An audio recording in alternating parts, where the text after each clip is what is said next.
Um, I want to welcome everyone to this episode of Intergenerational Dialogue. And this particular dialogue is themed to Work Transition Schemes, a great changer for young people in Africa. And this was brought to us by African Center for Economic Transformation, ACET, in partnership with MasterCard. My name is Salama. Okay. So, my name is Salama. I'm one of the moderators for today. I am a competent communicator. I am a gender and sexual health reproductive advocate, and I am currently working in the UK as a medical doctor in the emergency and acute section. And they say where there's no rule, there are no sins. We'll just have to keep some ground rules set before we go ahead to have this intergenerational dialogue. So thank you very much for everyone joining. Please kindly keep yourself muted unless you're to speak. And when you want to speak, please kindly signify by using the emoji, which is to raise your hands up so that we can know you want to speak. Or you can please use our chat box. We would love you to use the chat box as much as possible. Express yourself, your opinion, your views. Remember, it's an intergenerational dialogue, and the dialogue has to happen between all of us for us to be able to achieve our goals here. So thank you very much for using, please kindly make use of the chat boxes. And with that being said, we're about to have a very, very interesting interactive session. And once again, it is interactive one if you're able to express yourself, communicate with us, and use the chat box as much as you can. I'll be passing on to my co-moderator in person of Karim. Hello, Karim, how are you here now? Yes, Salama, I'm here. Very good morning to all of you. I hope you can hear me loud and clear. And I am fully representing in Accra, Ghana. My name is Eura Adams Karim. I'm a multi-talented media personality. I'm a performing artist and the executive director for MasterCard Foundation, a non-profit that works in the area of economic empowerment of women in rural Ghana. And our major focus areas are agriculture, health and nutrition, education, as well as ICT and climate change. And this morning, I'm very much pleased to be with all of you and to have this very engaging, interesting discussion, just as Salama has rightly mentioned. The success of today's session will be very much bent on how interactive all of you will be. And so we look forward to that interactiveness and to getting all of you coming all out and speaking and sharing your opinions on the issues that we are going to discuss today. Remember that if we're all able to share successfully, then we will be making headway. And so welcome to all of you for joining today's session. And I hope that it will be a successful session at the end of the day. Thank you all so much. Okay.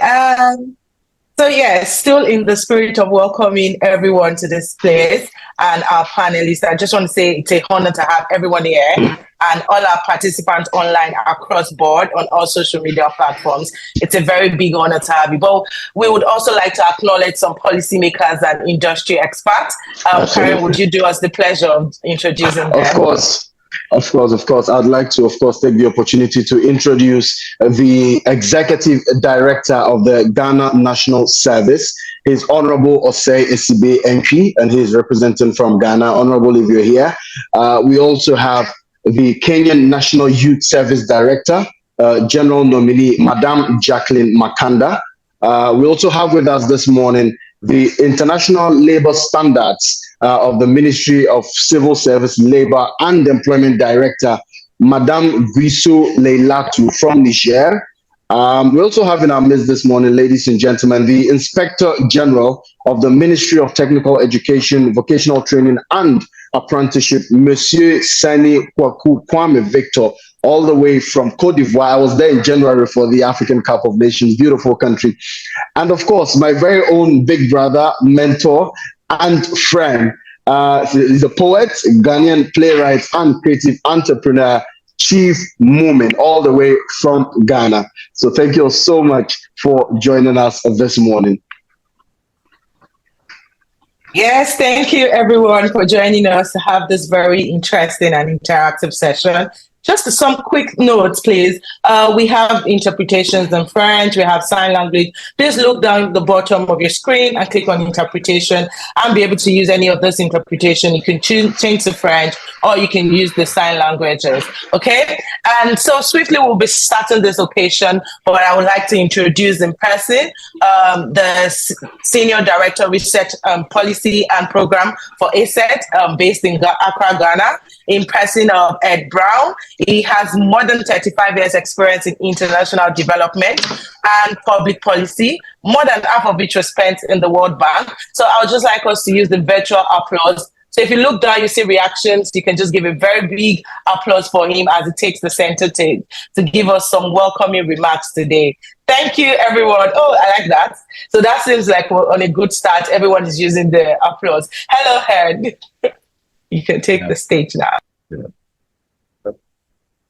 Thank you, Salama, and good morning to everyone. Is it good morning and good afternoon, depending on where you are?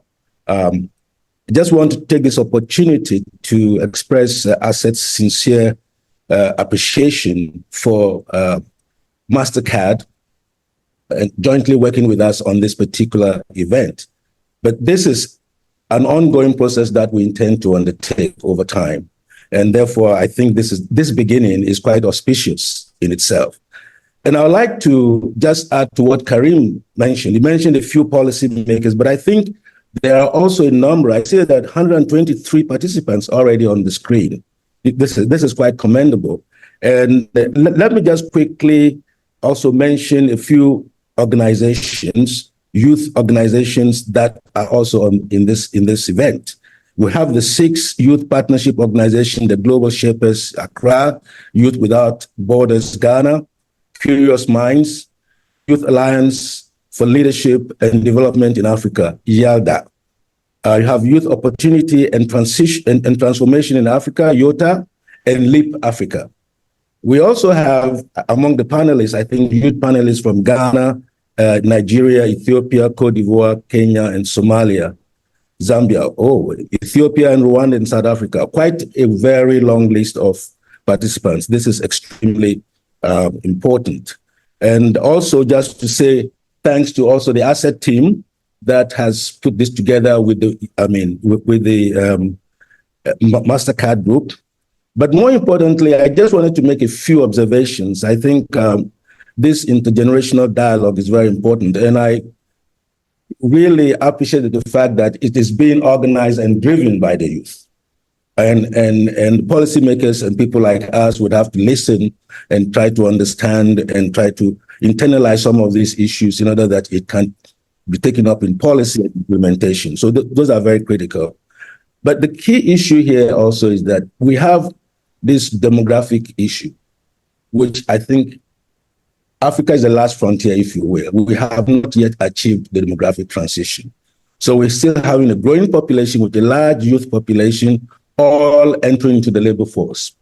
And the tension between job creation and skills and development is very, very real in Africa. And therefore, there's a need to further understand what are the unique challenges that the youth face as they enter into the world of work. So this dialogue offers an important opportunity to begin to engage in a much more constructive and intentional way with policymakers and to begin to recognize the value and the ideas that the youth bring to the table. But we also do not want to stop there. It is important that this dialogue is just the beginning of a process where over time, we can begin to see real actionable items being implemented at the policy level, and that the role of the government continues to be one in facilitating the school-to-work transition. And what today, the panel discussions are going to be very interesting, and it looks like there are 3 key areas that have been identified, which I would like to mention.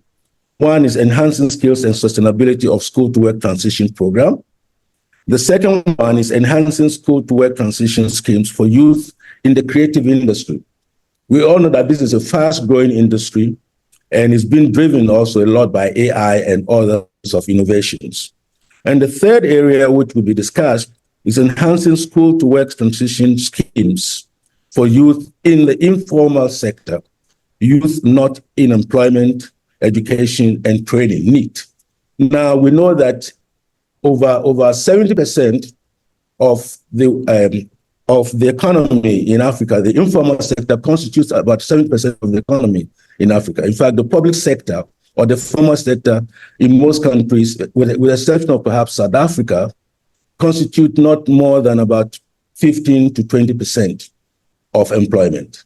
So the informal sector is a very, very critical driver of employment creation and transformation in Africa. So we need to understand what are the binding constraints, what needs to be done, and how government policies can help to drive employment creation and integrate more formality into the formal structures. So these are very important issues that needs to be undertaken.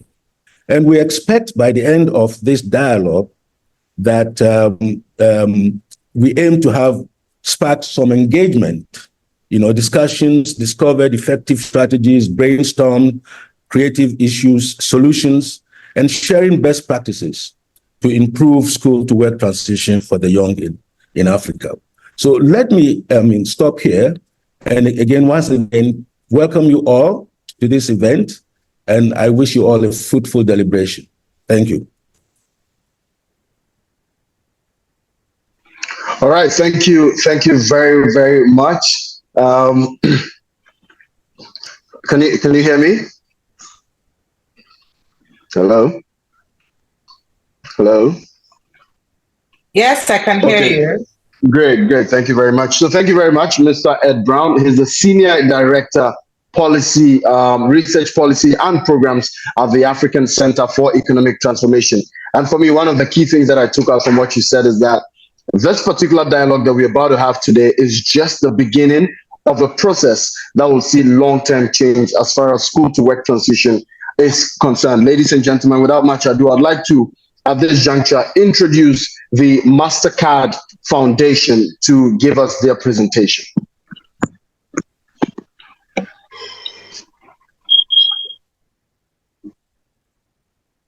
Good afternoon, good morning, depending on where you're joining from.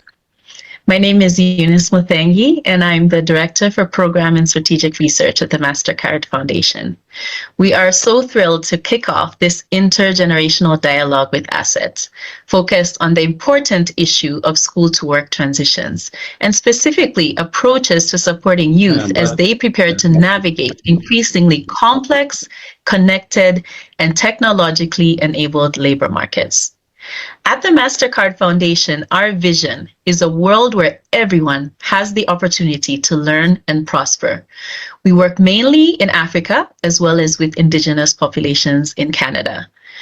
To realize this vision, in 2018, the MasterCard Foundation launched the Young Africa Work Strategy, a bold strategy that seeks to enable 30 million young people in Africa to secure dignified and fulfilling work by 2030.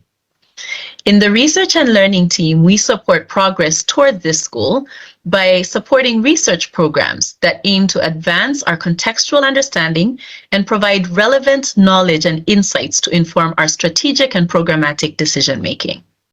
We partner with visionary organizations like ACET to enable young people, especially young women, to access quality education, financial services, and meaningful and dignified work.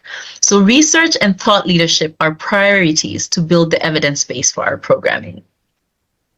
Our relationship with ACET goes as far back as 2017, when we worked together on a study on secondary education and the future of work.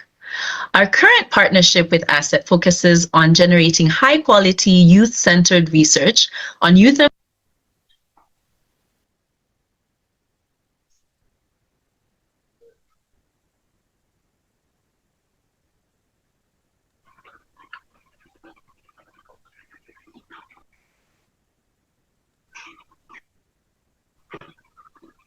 Looks like we've lost Eunice there.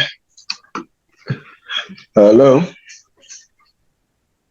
Okay, Okay, I think we've lost Eunice, and we're going to try to rectify that as quickly as possible so that we can proceed with the program. And so, if Eunice is still around, let's see if we can still get Eunice to join the session. That regardless, we would also be getting ready to go into the first session of the panel discussion. And so I'd invite Salama at this point to take over with that bit. So Salama, if you can hear me. Yeah, thank you very much, Karim. Okay, so while we're waiting if we can get back to Eunice, I just want to acknowledge the presence of Mrs. Florence Yakub, the Deputy Director, National Programs for the National Youth Service Corps Nigeria. Welcome. Thank you very much for being here. And swiftly, we'll be moving to the next session, which is the fourth session for today. And this session talks about enhancing sustainability of school to work transition programs. And we have three great panelists to help us, have this discussion today. It's my pleasure to introduce them up on stage, but just want to check again. Do we still think we can, are we getting Eunice back up yet?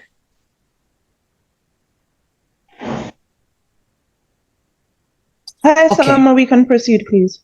Okay, good. So I will just go ahead to introduce them. I'll be starting with the person of Ogunbadejo Abimbola.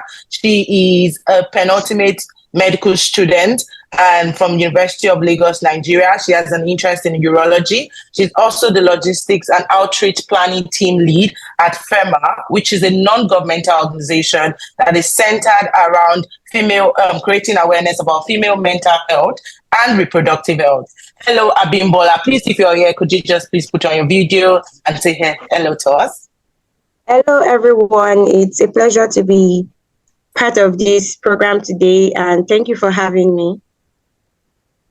Thank you very much for being here also. Okay, so I would also be introducing the next panelist in person of Bright Frimpong, Antwi Frimpong, who is a proud graduate from the Kwame Nkrumah University of Science and Technology. He holds a bachelor's degree in geography and rural development. He's the former electoral commissioner of Students with Disabilities Association at NOS and is currently a service personnel at Sekwe Bukom Health Center, Kumasi. Hello, Bright. I think I've seen your video. Could you say hello? Hello. Yes, morning. hello. Good morning. Hello. Yeah, it's my pleasure to meet you this morning.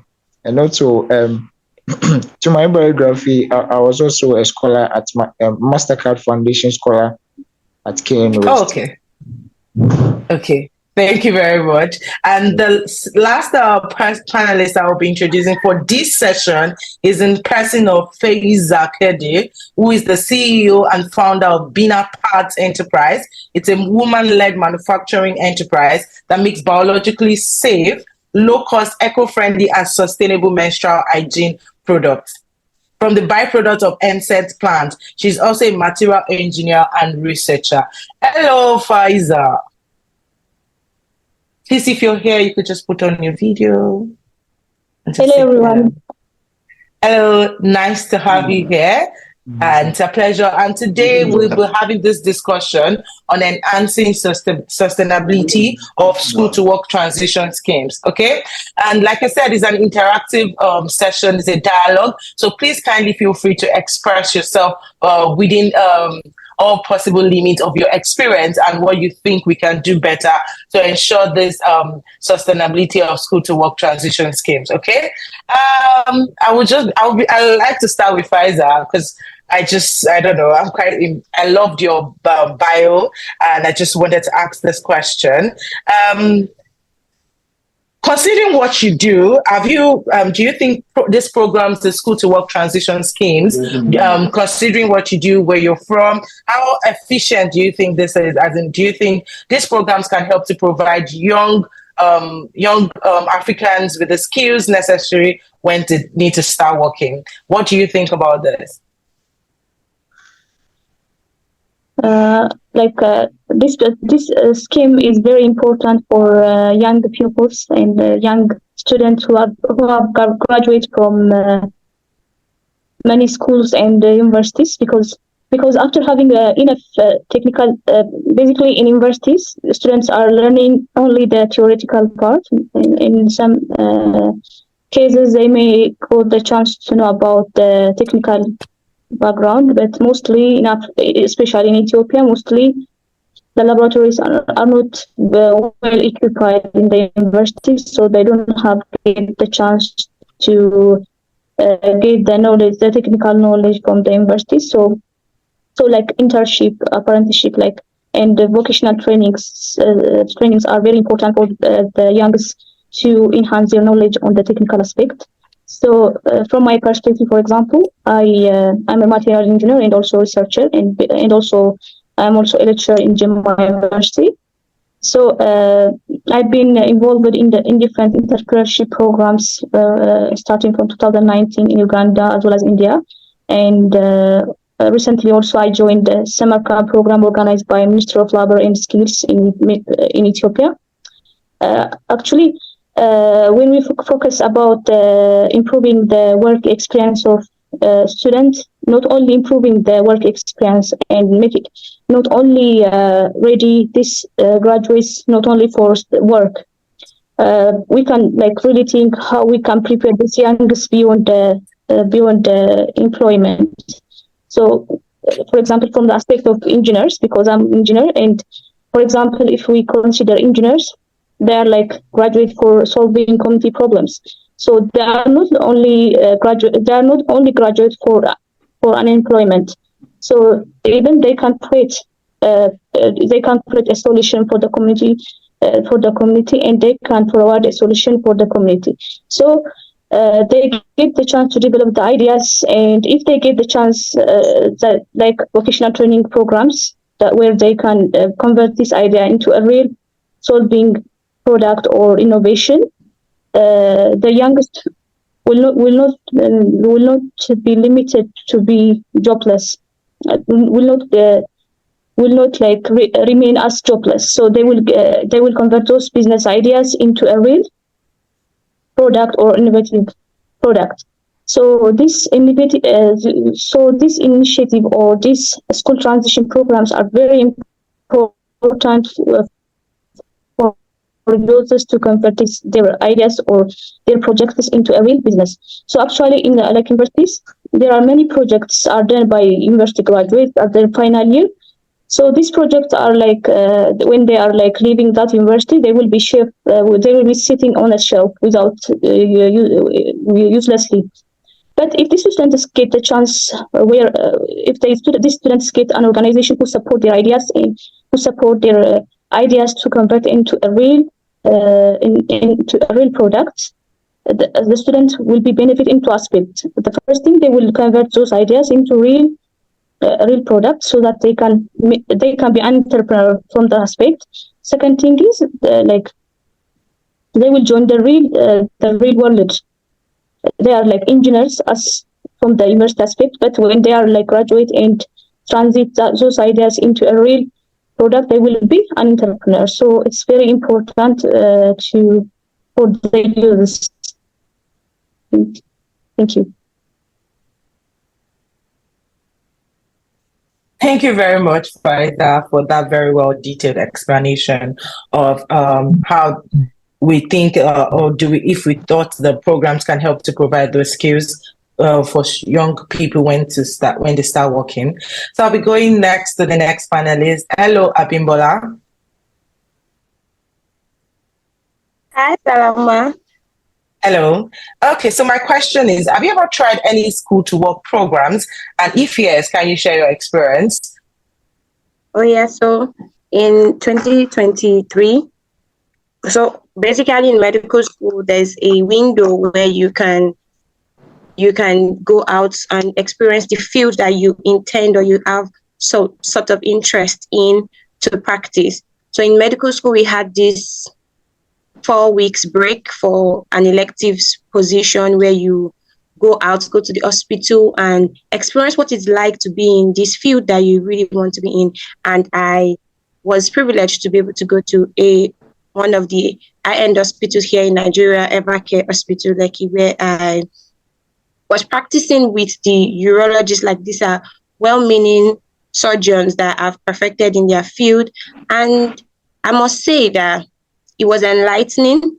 It was for students that haven't decided or haven't channeled their straight path into where they want to be in. This can be like an experience where they get to choose, okay, do I really want this? Is this what I want to be? Does this work-life balance, does this field fit into the picture that I have in my head? And for me, it was more of a consolidating experience for me.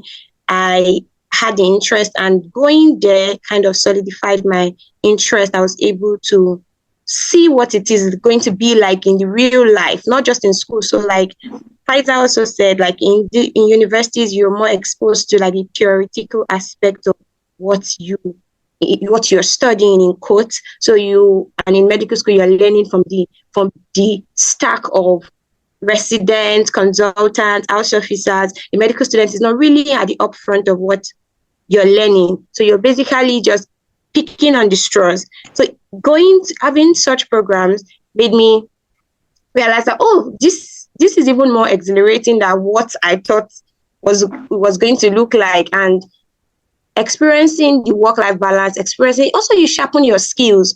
When you're leaving medical school now, you're not learning how to cannulate veins, how to do basic procedures that you would normally start learning immediately after you finish medical school. Your internship programs, your internship year after medical school shouldn't be a struggle for you, because more or less you've learned the basic things that you need to know. When you're easing into working as a medical doctor, then you've gained the skills that you need for those times. And also you kind of also build mentorship opportunities. For me, I met bigger people that I didn't even expect to meet. So, and they took interest. Like you can meet people during these programs, people that are interested in younger minds, interested in people that want to be in their field, and they can guide you. So even as you're leaving school, you're transitioning into the workspace, you're not blind. You have someone to like hold your hands. This kind of programs exposes the younger minds to the older generation, so they can put you through, these are the mistakes that they have made, you shouldn't be making that. These are paths that will make life easier for you, make you ease more into the profession that you intend to practice. So for me, it was really, really a good experience. And I think that this sort of transitions, this sort of programs should be more inducted into our learning system. So students are not just graduating and going aloof into their workspace, they don't know, and trying to find their feet. It's because it really builds them for what it is coming future. Wow, awesome. That's some really great feedback there from Abimbola, if I got the name right.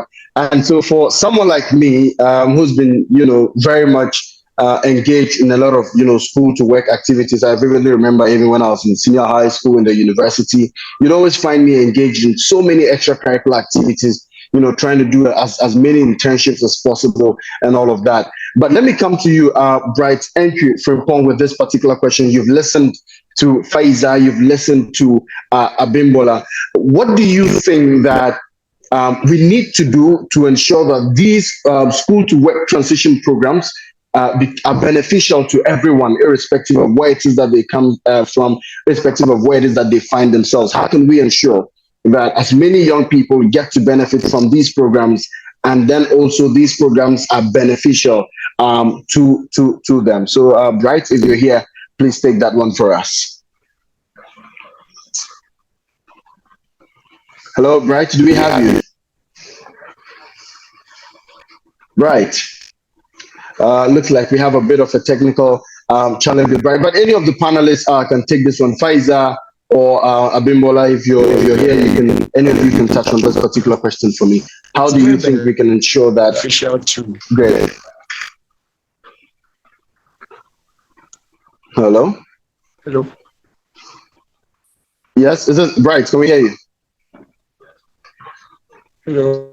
Looks like we have we can hardly hear Bright. Thank you for. Yeah. Okay.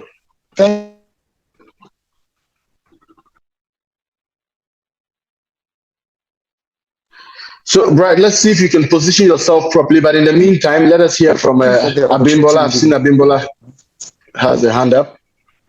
All right, so Bright, I'll come back to you, Bright. Yeah, so Abimbola, let's hear you.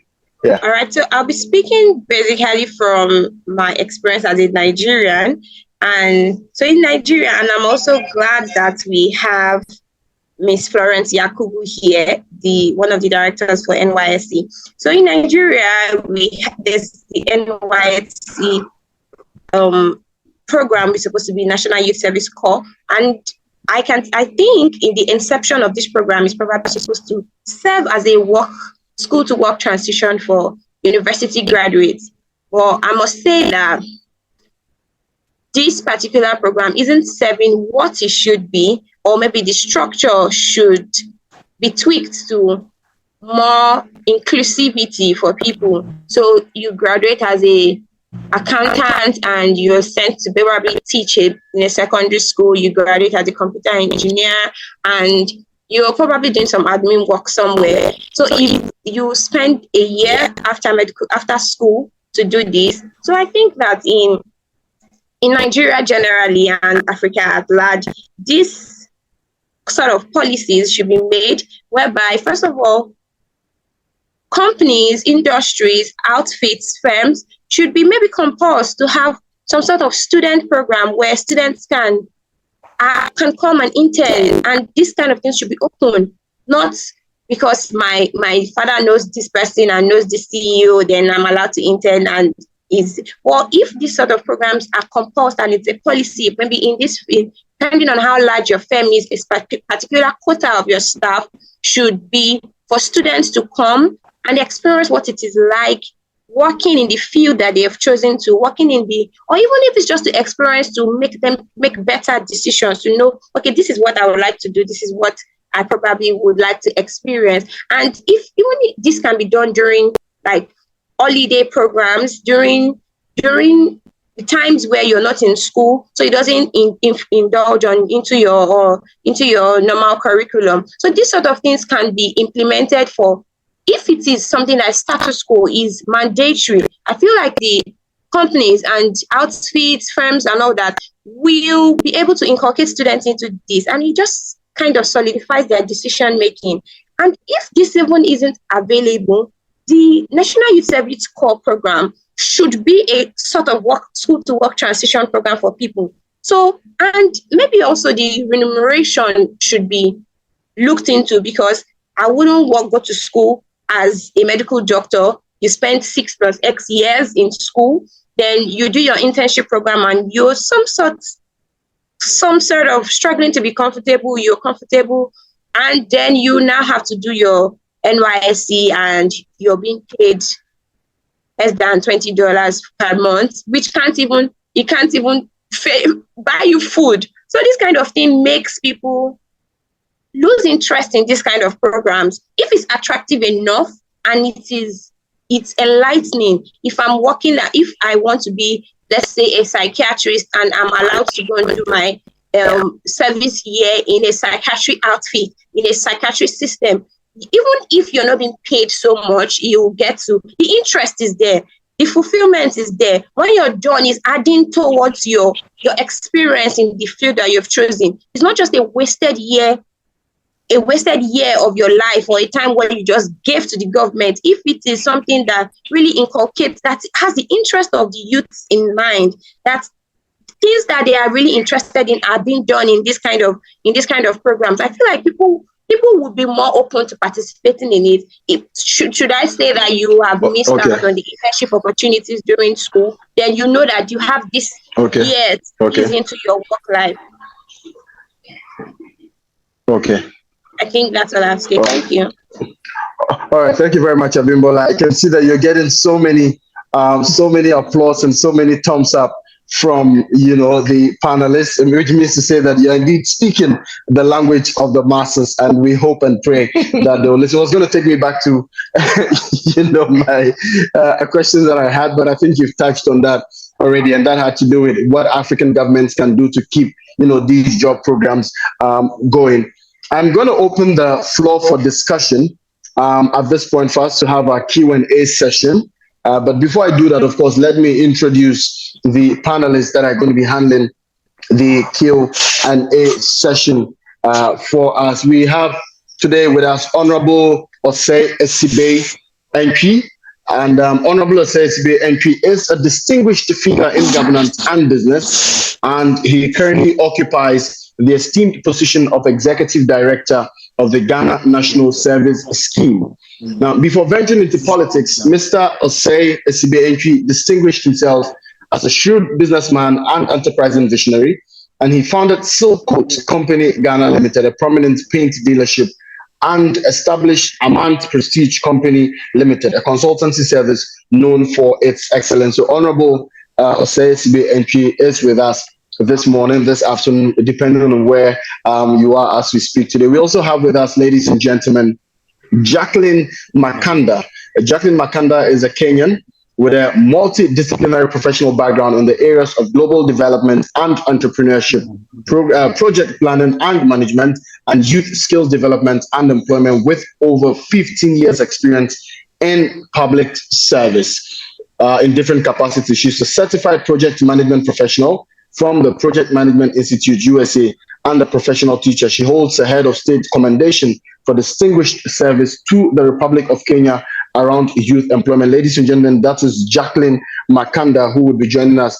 After the Q&A session, of course, the MasterCard Foundation presentation would be played again. You realized earlier that we had a few technical hitches, which we duly apologize for. Some of these things happen as far as technology is concerned. We cannot really, blame ourselves that much. Of course, but indeed, we do apologize for that technical hitch, and we'll resolve that going forward. We'll play that video again. But let's get straight into the Q&A session. And the floor is going to be opened for us to ask questions to our policy makers, and then to get their responses. So Honorable Osei Esibe NP and Madam Jacqueline Makanda would be responsible for these particular sessions. And so I'm going to go through and read out the questions that you have to ask. And while we wait for these questions to come, I'll probably just throw one question out there, particularly to Honorable Osei Esibe NP. So Honorable, if you can hear me, kindly unmute your microphone. No, just say hello. Say hello to us. Yeah. Yeah. Hello. All right. Great. Thank you very much. Great. Great. I can hear you now, loud and clear. So, ladies and gentlemen, we'll also be adding Madame Florence to this particular session. Madame Florence, if you can hear me as well, please unmute your microphone and then just say hello to us. Madam Florence, if you're here and you can hear me, please unmute your microphone and say hello to us.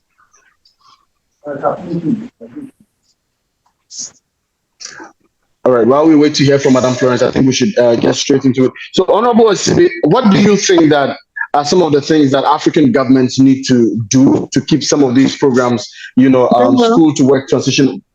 Good. Madam Florence, great, we can hear you now. Yes. Hello? Hi. Yeah, Yes, we can good hear afternoon. you. Thank you so much for joining. Good afternoon. Thanks so much for joining us. Yeah. Awesome. You're welcome. Great. So great. Let's get into it. Later. Of course, would give you a few minutes to share your take on the issues. Yes.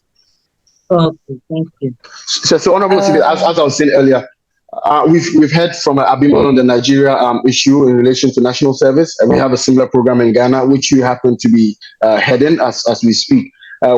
We've heard in recent times some comments about the fact that there's possibility of its cancellation and all of that. But what do you think that African governments in particular need to do to ensure that we keep some of these school to work transition programs ongoing? Yeah, so first of all, let me use this opportunity to thank you, the moderator, and thank ACET for this opportunity of bringing the giants to come together to have this transition to work, to talk about it. That is good to work transition. Is one of the things that I particularly have been looking forward for. The transition from school to work is a real crucial phase in the life of every young person, shaping their future trajectory and influencing their socioeconomic opportunities are key. However, this transition is without its complexity and challenges, particularly in the context of rapidly evolving labor market and shifting global dynamics under the dictates of the fourth industrial revolution.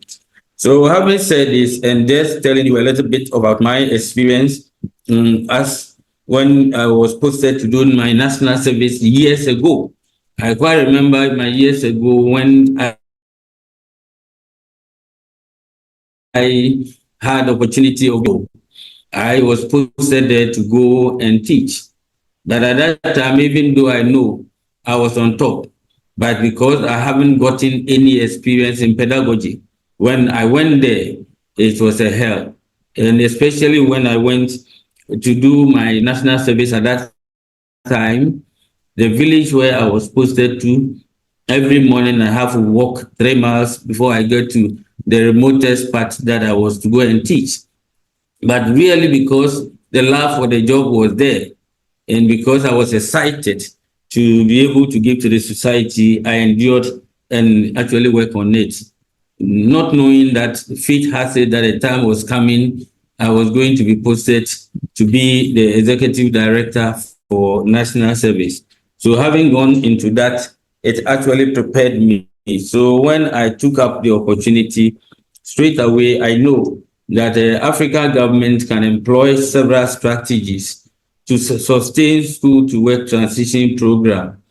And I have enumerated about 5 key areas where it is key that if we are able to do, it is going to help us. Number 1 is allocating adequate funding and resources to support the development and implementation of transition programs. The second one is also establishing partnership and collaboration with the private sector organizations, educational institutions, civil society, and international development agents to leverage expertise, resources, and network. Thirdly, implementing supportive policies and regulatory framework that promote youth employment, skill development, and entrepreneurship. If African governments are able to do this, it will go a long way to help. Then investing in research and monitoring mechanism to assess the impact and effectiveness of transition programs and identify areas for improvement is also key. So if you look at how the world is going, we need to be abreast with it. And we can only be abreast with it when the government in Africa put a lot of money into research to be able to help the coming youth to integrate very well. And the promoting institutional capacity building and knowledge sharing among stakeholders involved in the design, delivery, and governance of transition programs.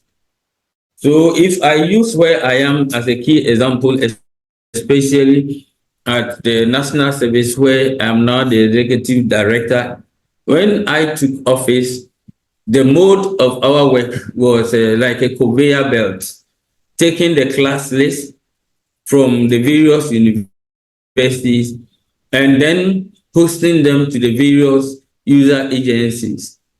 But with the help of my board and with the help of my sector minister and that, and therefore immediately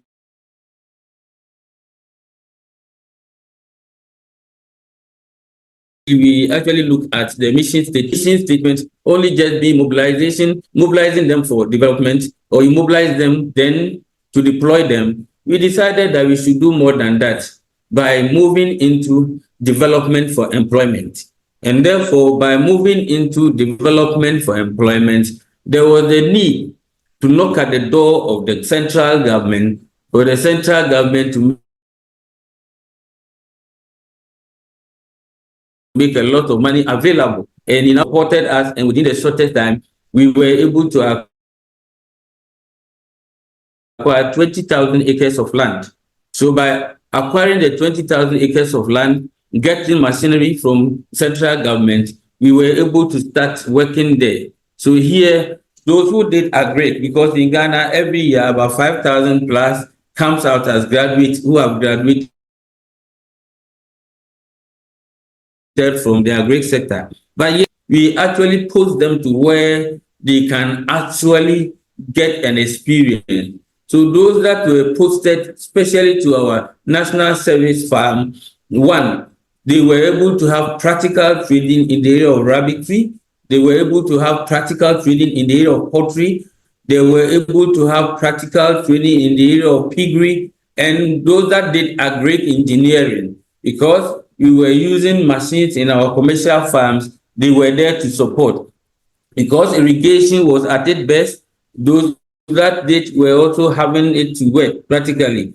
And again, we also still knocked at the door of the central government. But for years, they've been posting our youth to go and support teaching and learning. But by supporting teaching and learning, what do they come out with? They only go support teaching and learning and comes out. But they comes out of people that haven't gotten any certificate that will urge them to go out to do their work. So straight away, we started looking at the civil societies who can help us, and we were able to get GTEL, and GTEL also work with MasterCard Foundation, and they were able to support us in coming out with manuals for pedagogy training. And therefore now, NFS, all those who are going into, excuse, you interjected. Yes. Can I go forward? Yes, Honorable, I'll come back. I'll come back to you. I'll come back to you again. I want to allow the other panelists an opportunity as well to share, and then I'll come back to you again. But if you're here with us, Madam Jacqueline Makanda, can we hear your voice, and then I'll throw this question to you. Yes, I can hear you very well. All right. You hear me? Thank you very much, Madam Jacqueline. Yes, I can hear you loud and clear. So when Honorable Osei Asibe was talking, he made mention of 5 key areas that he thinks that African governments need to look at in order to be able to keep some of these, school to work, transitions ongoing. He talked about allocating adequate funding, establishing partnerships, implementing youth-friendly. But there's one particular one that caught my eye, and I'm probably sure that this particular issue has to do with the whole of Africa. He talks about investing in research. He talks about investing in research. Now, from experience and from what we know, a lot of our graduates do a lot of research every year. So many undergraduate research documents, so many PhD, master's programs. But the question is that how often, are these research materials utilized? Don't they just end up libraries in the universities, and no action is really taken on them as far as that's concerned? So what do we do to ensure that the research that is conducted by our intellectuals, our students, are properly utilized at the end of the day? Thank you very much. Just to add to the voice of Honorable Say, that indeed research and innovation is actually key to supporting resource mobilization for these school to work transition schemes. It's very important because it will help institutions to be self-sustaining. At the National Youth Service, NYS Kenya, where I work, we have had consistently underfunding from the government. So you realize that you need to find ways of finding resources yourself. You have to be self-sustaining. And I want to agree with him that research and innovation is actually the key to becoming self-sustaining. And that can actually be enhanced through student innovation, student researchers, and so on and so forth. What I would say is that universities, TVET institutions, and all these organizations need to find a framework for identifying innovations, transformative innovations, and then either liaise with, or they can set up incubation centers. I think what we need are high-tech incubation centers, and these incubation centers should be handled with specialists. not really, I'm not saying that universities are doing it wrong, but we need people who have the experience in the field. So if, for example, an entrepreneur, a young student who has an entrepreneurial mindset comes up with an innovative project, then it can be incubated in an incubation center and is supported with business development services from industry players, practical people in the industry who are actually doing it. So they will do it from a practical perspective. Another thing that needs to be done is to encourage rewards. The issue with IPs, intellectual property rights, and so on and so forth. How do the students get rewards from their innovation? I think also that needs to be put in place very well, so that the students are motivated and they know that if I innovate in this area, if I come up with an innovation, it will be commercialized and I am able to gain, I'm able to get benefits. So as much as the student will get benefits, the student will also get benefits. So I think that needs also to be put into consideration. But most of all, again, the students also need to get support from, in terms of business development services, from experts, like I said, from industry. So for me, the issue of incubation services, business development services, we need to look into rewards. That is the outputs of commercialization of research and innovation outputs. They need to trickle down and reach the innovator. I think that would be important. Thank you very much. All right, thank you very much, Honorable Jacqueline Makanda. We have Madam Florence. Madam Florence, if you're here, let me also throw this question to you as well. Madam Florence, are you here? Hello. Great, thank you very much. So one of the key questions that I want to throw to you is that, yeah, hello, Madam Florence, can you hear me? The network is so poor. Hello? Unfortunately, I'm unable to hear Madam Florence at this point. Madam Florence, can you hear me? Yes, I can hear you, even though the network is breaking. Okay, so my question to you is that, yes, I can hear you loud and clear. Okay. Okay, or maybe you need to reposition yourself again and I'll come back to you later. Okay. Great. Bright? Hello?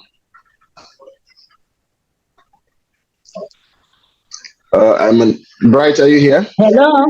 Hello, can you hear me now? Okay, yes, Madam Florence, I can hear you now.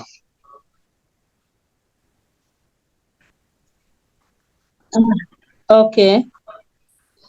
Oh my God. Yeah, so what I was going to ask you, which I'm going to ask you now, is that how can we ensure that young people's ideas and opinions are factored into, school to work transition programs? Okay. We in the NYSC, as you are aware, we have a program structured in these 4 cardinal programs. Like Abimbola spoke about, from the orientation camp, where core members are mobilized to be given some kind of orientation on the camp. On this orientation camp, they are given opportunities to, be factored into committees on that camp where we are, training them so that it will help them bring ideas. Please, can you hear me? Can you hear me? Yes, we can hear you. Yes, Please continue. No, you're loud and clear. Yeah. Yes, from the school, they are mobilized into the camp where they are given some training and some kind of leadership skills. And from this camp, they are given skills acquisition programs where they also are encouraged to join some skills. And while they are doing these things, they are encouraged to bring in their own ideas, choose skills and bring ideas and some other programs that they want to do. And on that camp, so many people are invited, where they are empowered, where they are given some kind of orientations in different areas. So organizations that come who want to give them skills and empower them, from where, you know, they are trained on income. We call it income in the skills acquisition. After the skill income training, these youth members are encouraged to go into a program we call post-camp. After that post-camp, they go into the areas of their interest, you know, where they choose where they want to get skills in this post-camp, and after which some organizations even give them further empowerment and then give them some other training, you know, to upscale what what they want to do. And from there, they are given even some opportunity to do what we call the community development services. These community development services, they are encouraged to build their ideas, which we say they are projects which they can, you know, carry out during their service year, and they can, you know, build, you know, expand on those programs and then work on them, which they can do as their projects individually or as a group. So they have a lot of opportunities which the National Youth Service Corps give them. And I heard Abimbola talk about youth not being given an opportunity. The professionals are not diverted to other areas to do anything. Apart from their own primary assignment they are doing in the areas that they have been posted, that community development service avail them the opportunity to do other things that they feel they can do to affect the communities, and if also develop themselves, and not only develop themselves, develop the youth of the community, you know. And we have a lot of collaborations with other organizations who come during this period to also, you know, collaborate with them in some areas of interest like the ICT. We have ICT, we have even agro-allied projects, we have so many things where they go into. So they have a lot of opportunities during those periods of from between the time they come into the camp and the time they go into their primary assignment to undertake a lot of programs, both individually and as a group, even while carrying out their primary assignment where they are posted to as corps members. So I hope I answer your question. Yes, thank you very much, Madam Florence. There's one question here that I'm going to throw, and this question is from Grace Mwara, if I got the name right. And Grace says that her question is to the representatives of the National Youth Service programs in the various countries. And I'll start with Honorable. I'll start with Honorable Osesibe on this one. Honorable. Wow. Yeah. So Honorable Osesibe, if you can hear me, Grace is asking. Madam Florence, I'll come back to you if you could kindly mute for me, please. Okay. Thank you.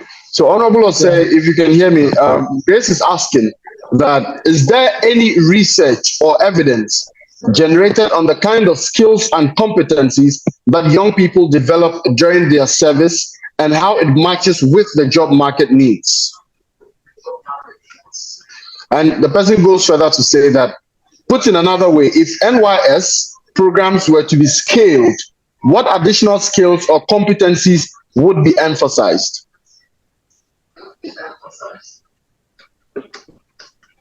Yeah, so thank you. Before I answer the lady's question, I want to add a little bit. Hello. This is not to interrupt you. Please, can we just do this answers in about 1 minute or two? Thank you. Just for time's sake. Thank you very much. So, Honorable, you can have the stage now. Can I go forward or wait a little? You can go now. Yeah, so thank you very much. I said before I come to what can be added up, I want to first of all tackle the first issue on how we can help the youth who have opinion or the youth who are innovative, how do we help them out? I think that it's all boiled down to the collaboration between the tertiary and the industry. Because recently there are two practical areas which the collaboration has yielded very fruitful results. With the introduction of this STEM education, there's a school, a senior high school, that were able to develop a helicopter that was able to fly up to a certain level, even though it has a lot of challenges. But yet, with the intervention of the minister and linking that senior high school to the aviation, now they are working to enhance on it. Another school also came out with a submarine. After coming out with that submarine, or building the submarine, it was introduced to the Minister of Education, and there, to credit to him, he facilitated in getting them to send it to the Navy. We all heard it in the news that when the Navy actually went into it, looked into it, they saw a lot of limitations, helped them, asked them to go back and rework on it.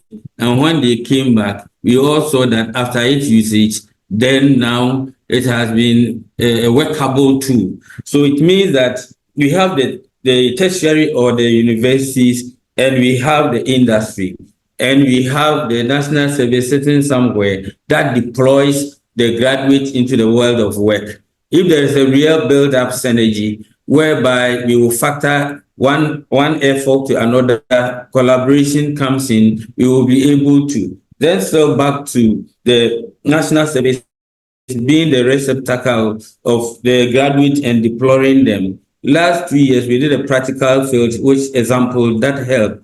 What we did was just writing to them that all those who have a real innovative idea, we just want to post them to a university so that the university can then develop on their idea in an innovative way. And surely, all the numbers that were sent to UPSA at the end of the 1 year working on their business idea, it actually came out that the children or the university graduates that were to do 1 year service somewhere, after sitting with the university lecturers, the professors, helping them to build on their ideas, it's now become a workable one. So that is one aspect which I would definitely recommend. Then coming back to the innovative way that we may need to, is first of all, what are we all after? What we are all after is how do we train our graduates to transition from school to the world of work, and how do they get work after their national service? How do they get employment? We need to look at the area, the areas where job exists. And in this modern time, where do the job exist?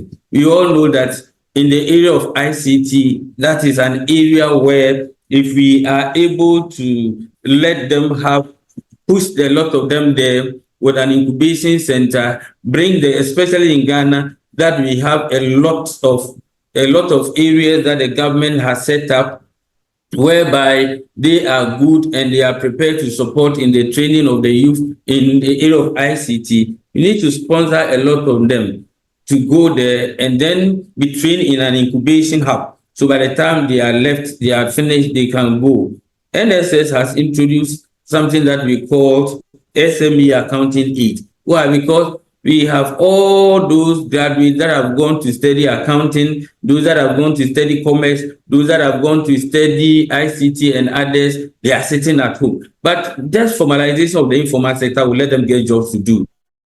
So here, what do we do? What we've done is that we are building them together to go into the field in a practical way, just to go and support the industry. By supporting the industry for a season, it's going to be like the sweetness of the pudding lies in the eatings. Once they go there in a free way to go and support them to formalize their businesses, it becomes like the legal aid that was introduced years ago. First, people were not accessing lawyers services. But when they brought in that legal aid, you can enjoy it free of charge. And people tasted it and saw it was good. Now lawyers have gotten value for the cause that they did. People are running to them. So government should be able to look at areas where job exists, push them there, train them there, and then they will get employment. All right. Thank you very much, Honorable Osei SCB MP, ladies and gentlemen. He is the Executive Director of the National Service Scheme here in Ghana, and that's his voice that you heard there. We have Bright now, and so I'm going to quickly invite Bright to also share his opinion. Bright, I'm not going to throw a direct question at you. You've heard all of the things that they have said, and I'm sure that as a young person, you have so many bright ideas, you have so many innovative ideas as well. What do you think? I mean, they're here, the policymakers are here. So tell them, right, as a young person, from your perspective, what you think that they ought to do in ensuring that, you know, your opinions as young people are included as far as decision making is concerned. And so the baton has been thrown to you, Bright, and please make this snappy for me, and then let's take it away. So Bright, the microphone is yours.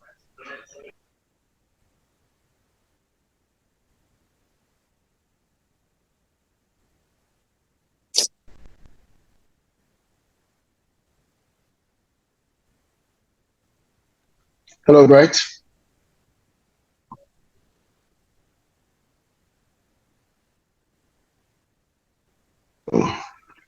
Bright, are you there? Okay, so I think thank you for the opportunity. And I'm a national service personnel, and sorry to say that I'm mobility impaired. So when I spoke with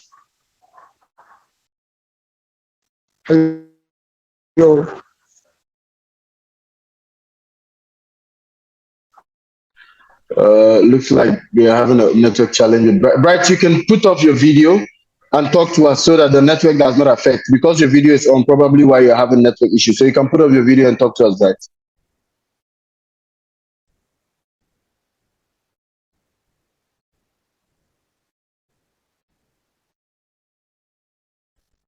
Hello.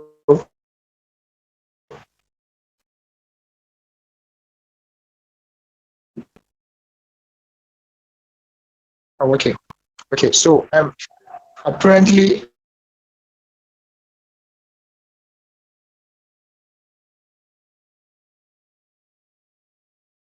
I'm a service personnel.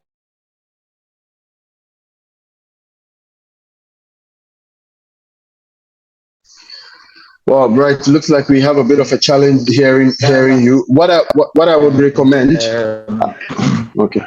Prior to my service, due to my mobility impairment, I was asked to find a suitable. So the institutions available wasn't all that myself.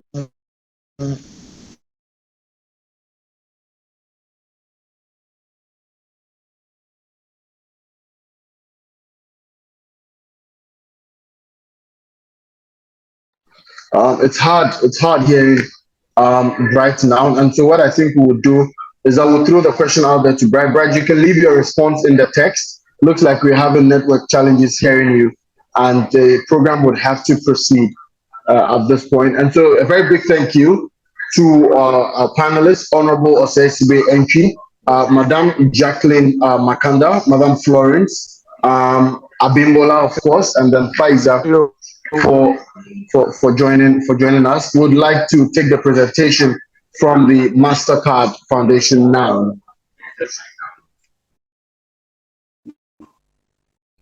Good afternoon, good morning, depending on where you're joining from.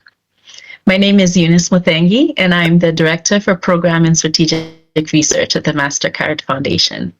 We are so thrilled to kick off this intergenerational dialogue with ACET, focused on the important issue of school-to-work transitions, and specifically approaches to supporting youth as they prepare to navigate increasingly complex, connected, and technologically enabled labor markets. At the MasterCard Foundation, our vision is a world where everyone has the opportunity to learn and prosper. We work mainly in Africa, as well as with indigenous populations in Canada. To realize this vision, in 2018, the MasterCard Foundation launched the Young Africa Work Strategy, a bold strategy that seeks to enable 30 million young people in Africa to secure dignified and fulfilling work by 2030. In the research and learning team, we support progress toward this goal by supporting research programs that aim to advance our contextual understanding and provide relevant knowledge and insights to inform our strategic and programmatic decision-making. We partner with visionary organizations like ACET to enable young people, especially young women, to access quality education, financial services, and meaningful and dignified work. So research and thought leadership are priorities to build the evidence base for our programming.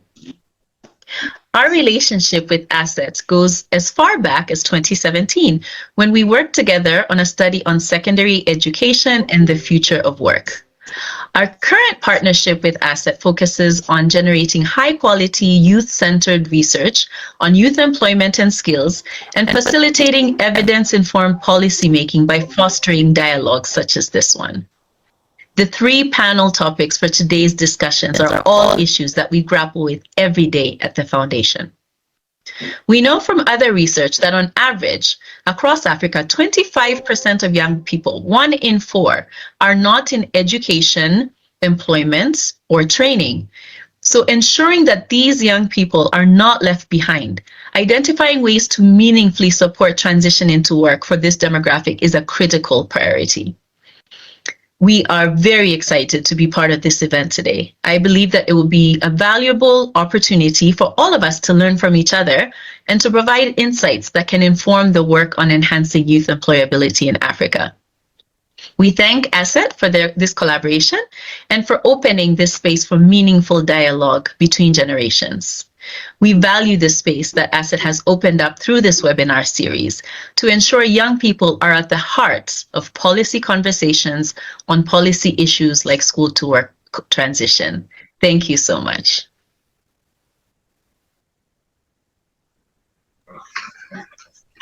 All right, thank you very much. And that was a presentation from the MasterCard. Looks like Bright is back now. Bright, let's see if we can hear you properly now. If not, I'll recommend that you leave your comments in the chat, and then we'll read all of that from there while we prepare to zoom into the second panel discussion. So Bright, let's see if we can hear you.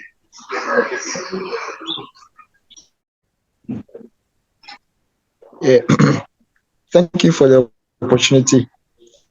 And I would like to start with this innovative idea that I had in mind prior to opportunity to searching for an institute to my mobility impairment. And it was quite unfortunate that within my area, it was hard to find an institution close to me. So as a GIS specialist, I sat down to come up with a map or a program or an app that would locate all the institutions within Ashanti region or the regional basis or the district basis of institution close to them in terms of proximity and also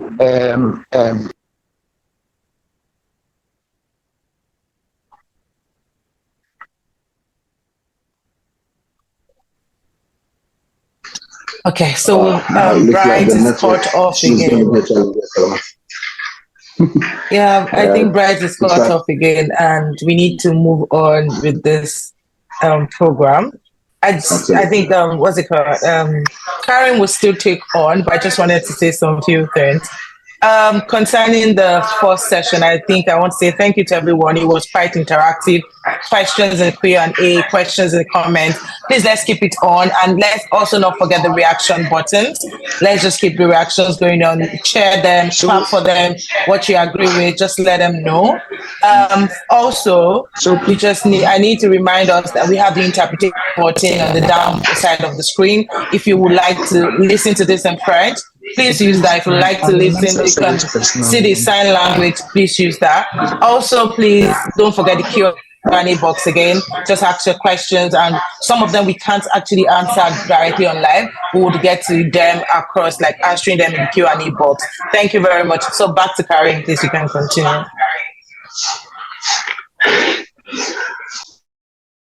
All right, Salama, thank you very much for that quick one. We're about to zoom straight into the second session of today's webinar. Once again, if you're just joining us, my name is Ibra Adams Karim.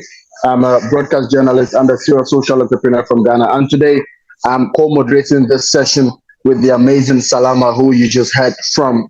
And so the second session that we're about to zoom into has the theme Enhancing School to Work Transition Schemes for Youth in the Creative Industry. And I'm very much passionate about this space, this particular one, because I'm a creative myself. My undergraduate degree is in theater arts and dance, and I've literally spent the rest of my life doing creative stuff. And so I'm very much interested in this particular session. And the panelists that we're going to have for this session, we have Hamdi Ali. Let me go ahead and read Hamdi's bio, and I'll introduce the other panelists as well. Hamdi Ali is an experienced professional in the community development sector with over 10 years of experience. She's the founder and lead of a successful branding company called Jinal Fashion and Branding, which she established in the middle of COVID-19 pandemic. In addition, Hamdi participated in and completed the Big Africa Acceleration Program for Women Entrepreneurs 2023. In February 2024, Hamdi was among the speakers of the Youth Alliance for Leadership and Development in Africa's Bootcamp 2024 in South Africa. And so Hamdi Ali, if you're here, please give us a reaction or just say hello and let's know that you're with us this morning or afternoon, depending on where you are. Hamdi, are you here? Say hello to us. Hi, can you hear me? I'm here. Great, loud and clear, we can hear you. And I like the green scarf, Hamdi. We also have Dr. Fungai Jacqueline Kiwa. Dr. Fungai Jacqueline Kiwa is a highly accomplished professional in the field of cultural heritage and information technology with a strong focus on artificial intelligence. She holds a Doctor of Philosophy degree in cultural heritage and information technology, specializing in the intersection of AI and cultural preservation. Research fellow at Midland State University, where she continues to explore the intersection of AI and cultural heritage preservation. Doc, if you're here, please say hi to us, Doc.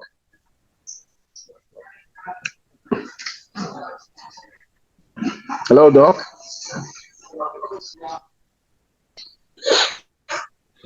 Hello. Hi, I'm here. You? Yes, great. I can hear you, Doc, loud and clear. I hope I got the name right. Is it Fungi or Fungi? It's Fungi. Fungi, all right, good. So I got it right the first time. Thank you, Doc. And our third panelist, ladies and gentlemen, we have Ethan Kafwani. Ethan Kafwani is a proud alumni of the Young Africa Leaders Initiative in Business Entrepreneurship 2019 and a certified humanitarian with studies in critical investigation on humanitarianism in Africa. With over 8 years of experience in video content production and photography, he specializes in transforming concepts into immersive virtual experiences. In 2019, he received the United Nations East and Southern Africa Champion Volunteer Award. Ethan, if you're here, please say hi to all of us. Ethan. Hi, everyone. Greetings. Hi, Hamdi. Nice seeing you again. Hi, Ethan. Nice to see you again, too. It's great. Okay. I like that. This is beautiful. this is beautiful. But let's get straight into the conversation. We're all at Yalda in South Africa, so we're excited. Oh, yeah. Okay. Yeah, we were all at Yalda. Yeah. We're excited to meet again here. That's nice. I like that. This is beautiful. That we hope that many more of these connections will be built after this program. But let's zoom straight into the next session: enhancing school to work transition schemes for youth in the creative industry. And I will start with you, Hamdi. Are there any job programs for creative young people? I mean, we've heard about, the national service from Ghana, from Nigeria. We've heard all of the things they've talked about, agribusiness, accounting, medicine, and all of that. We hardly heard any mention of the creative space. Are there really any of such programs for young people in the creative space in Africa to be able to transition from school to work? And if there are, have you tried any of them, and what was your experience like, Hamdi? Hi, thank you for having me, and I'm very excited to be here with you all. And thank you for the opportunity, ACET and Yali and Yelda. So to come close to the question, I would sadly say no here, because creativity or creative industry is not like very preferable or very, what can I say, trendy, or, like you said right now, you were excited and you were in the theater or dancing and stuff.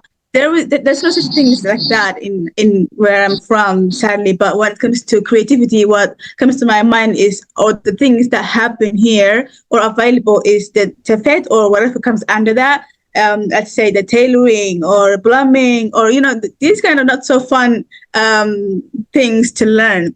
But creativity has its own way of bursting out of human. When you're creative, there's nothing that can stop you. Whether this thing is accepted by the community, or it's it has platforms, or if it is not welcoming, or if it's even has platforms that kind of encourages it. So what I would like to say is, what came out of me being creative industry is, most of it I am a self-taught. Like whatever that I do with my company that I started in the middle of COVID, that was out of self-taught. And because you're creative, things that creativity comes out of you when, especially, you have some sort of problems that's brushing you or busting you.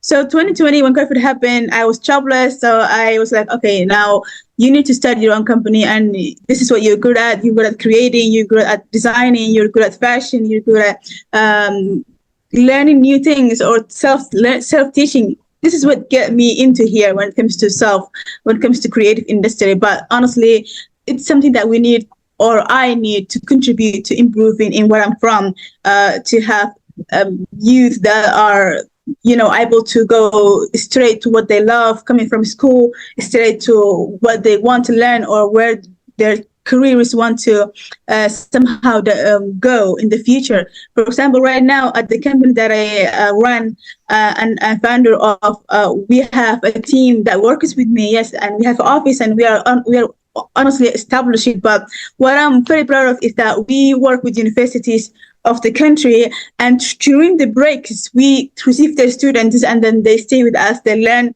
with the TEFET program that we have. They learn new skills while they're on breaks, and then they have to stay with us for 3 weeks, or minimum 3 weeks. And that 3 weeks they have to go back to university when the break's over.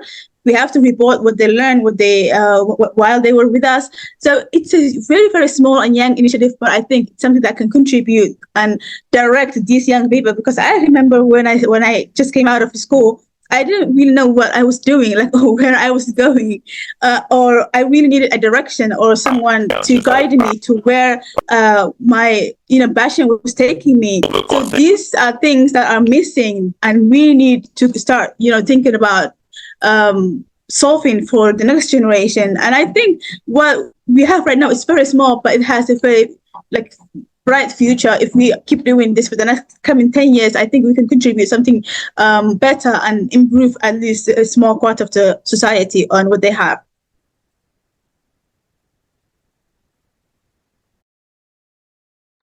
I think you are muted. We can't hear you. Are you talking, Kareem? Yeah, can you hear me now? Sorry. Great. Thank you very much, Hamdi, for letting me there. But let me come to you, Dr. Fungai, if you're here with us.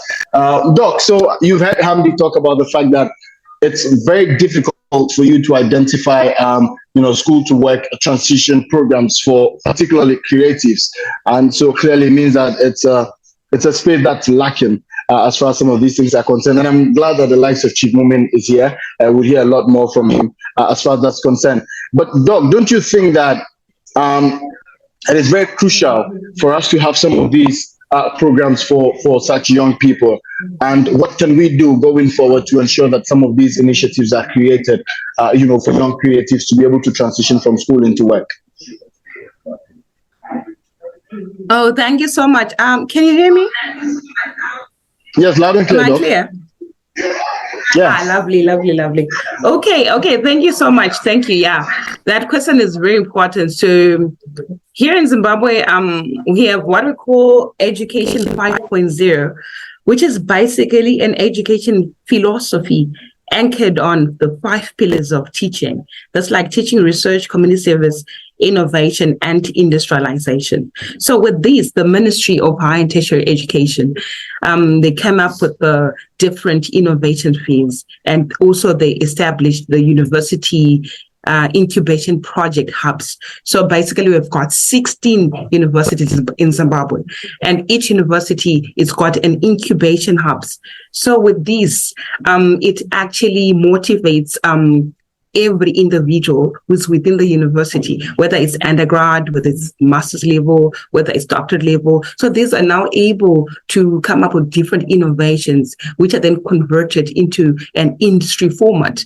So this is very fundamental. So mostly we think as when we are students, we think we are entitled to have different industries coming in and supporting us. But if we take a different perspective, we can actually see that if we take ourselves as innovators, as project creators, then as ourselves, then we're able to come up with us as an industry. So I come up with my idea, and the incubation hubs, remember these, they've got funds, and these they're based, they're directly from the government, so which means there are funds which are already there.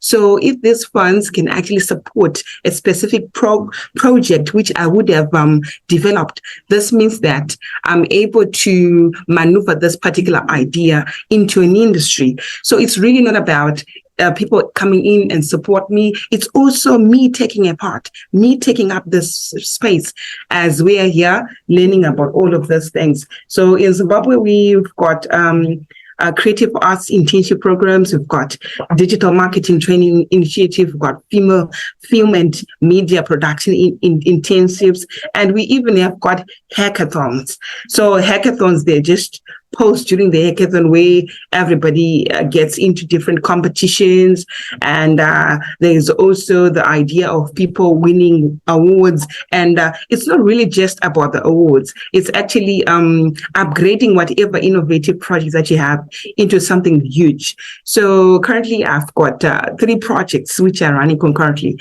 and one of them was a project I won internationally when I entered a competition which was held in India.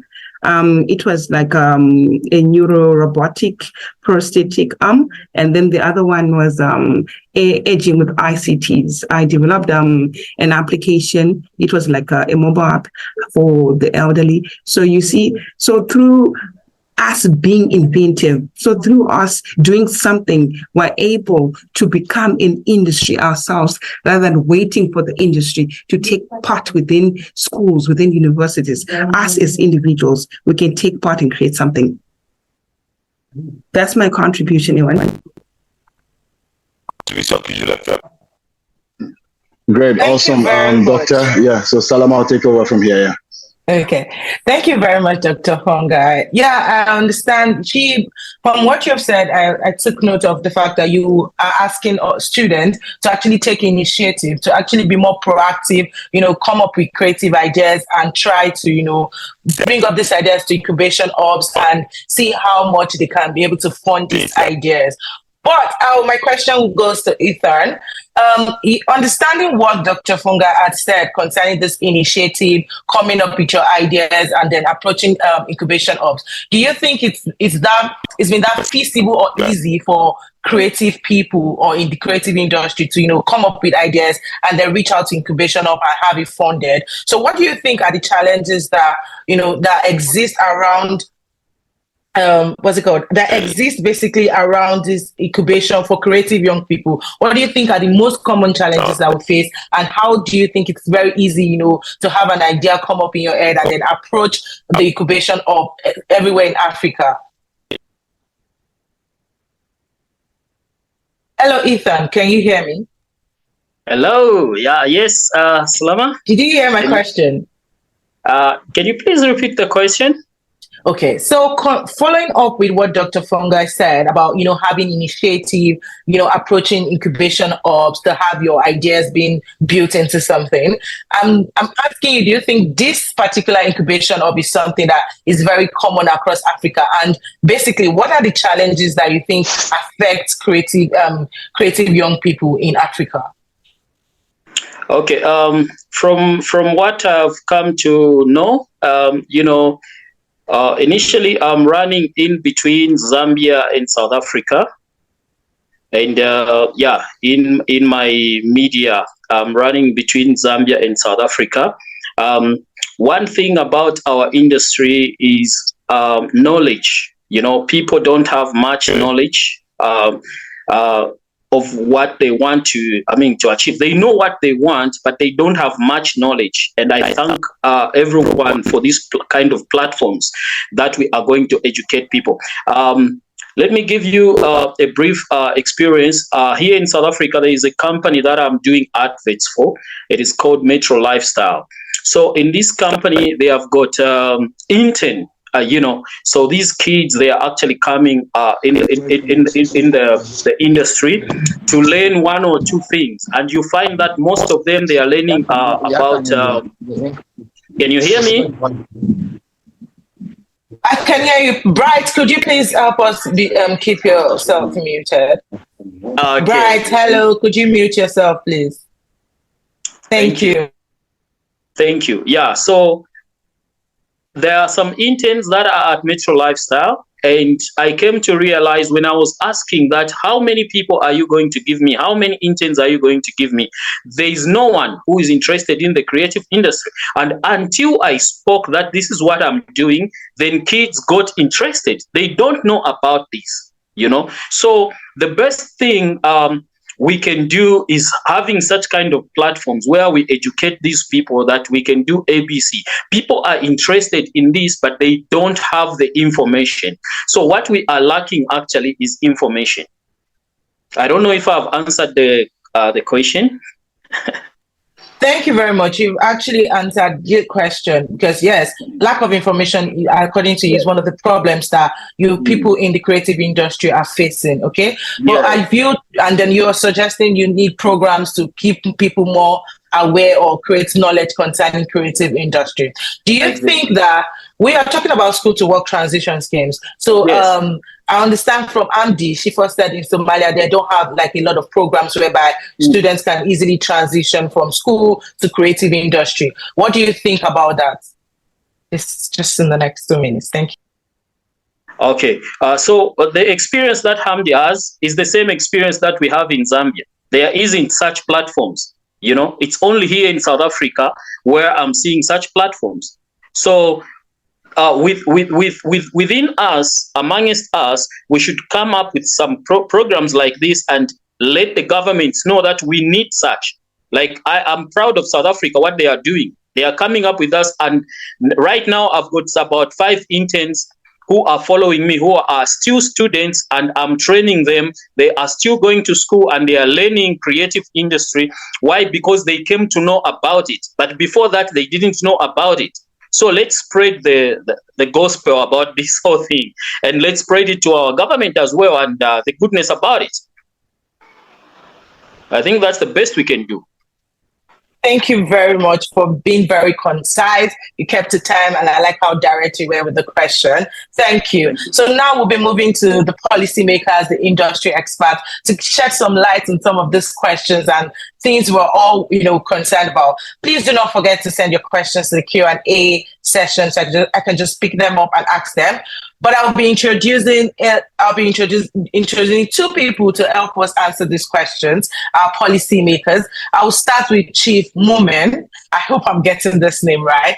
Thank you. Chief Mumen is a poet and playwright, creative entrepreneur, and cultural activist. He's the creator of the Manta world. He is also one of the most recognizable faces of performance poetry. I started to get in love with poetry sometimes, like about 5 years. So I'm very excited to, meet a poet. He has been performing for the past 15 years on various corporate, social, entertainment, and international platforms. He is the recipient of the 2015 Excellence Leadership Awards Young Achiever for Art, Culture, and Entertainment, and the 2017 Coca-Cola Big Six Young Achiever in Media and Entertainment. Hello, Chief Movement. Please could you say hello or just let us know that you're here? Salama, can I also just add that Chief Movement is one of the very first people who gave me one of my biggest platforms to perform. And so it's such an honor to be here. Yes. Please, could we have the virtual applause? Can we have the virtual applause? Please, if you're here, could you just say hello to us? Hello, Chief Movement. Are you here? Oh, I don't think he's here right now. Okay. Can you hear me? Oh, yes, he's here. Thank you very much. Okay, great. And am I loud and clear? Yes, you're loud and clear. Thank you very much for joining us. Brief points. Yeah. And that is, sorry, you want to ask the question and then I'll answer, please. Okay. So before I get back to it, I'd just like to introduce the next policymaker, then I'll come back to you. And I like that you're very ready for us. And so I'll just come back. I'll just quickly introduce the person of Steny Kwaku Kome Victor. He is the Inspector General at the Minister of Technical Education and Vocational Training and Apprenticeship. He is also the General Inspector of Industrial Sciences and Technologies in the same ministry. He is the focal point of ACET at the TVET level. He has a good understanding of TVET, which is the training and apprenticeship, vocational training and apprenticeships. He has a good understanding of the TBT initiatives, including the bridge between general education and technical education and vocational training apprenticeships. The project, the Second Chance School and the Talent Academy, to name just a few, have become a success due to his active engagement. So he's very, very sacrosanct that he's here with us to have this discussion when we're talking about creative industry. Looking at his bio, he has been one of the great forces in creative industry. So hello, Mr. Steny Kwaku Kome. If you're here, please say hello. And so we can go in. Hello. Hello, can you hear me? Okay. Yeah, so good. Yes, we can hear you if you can hear me. I can hear you.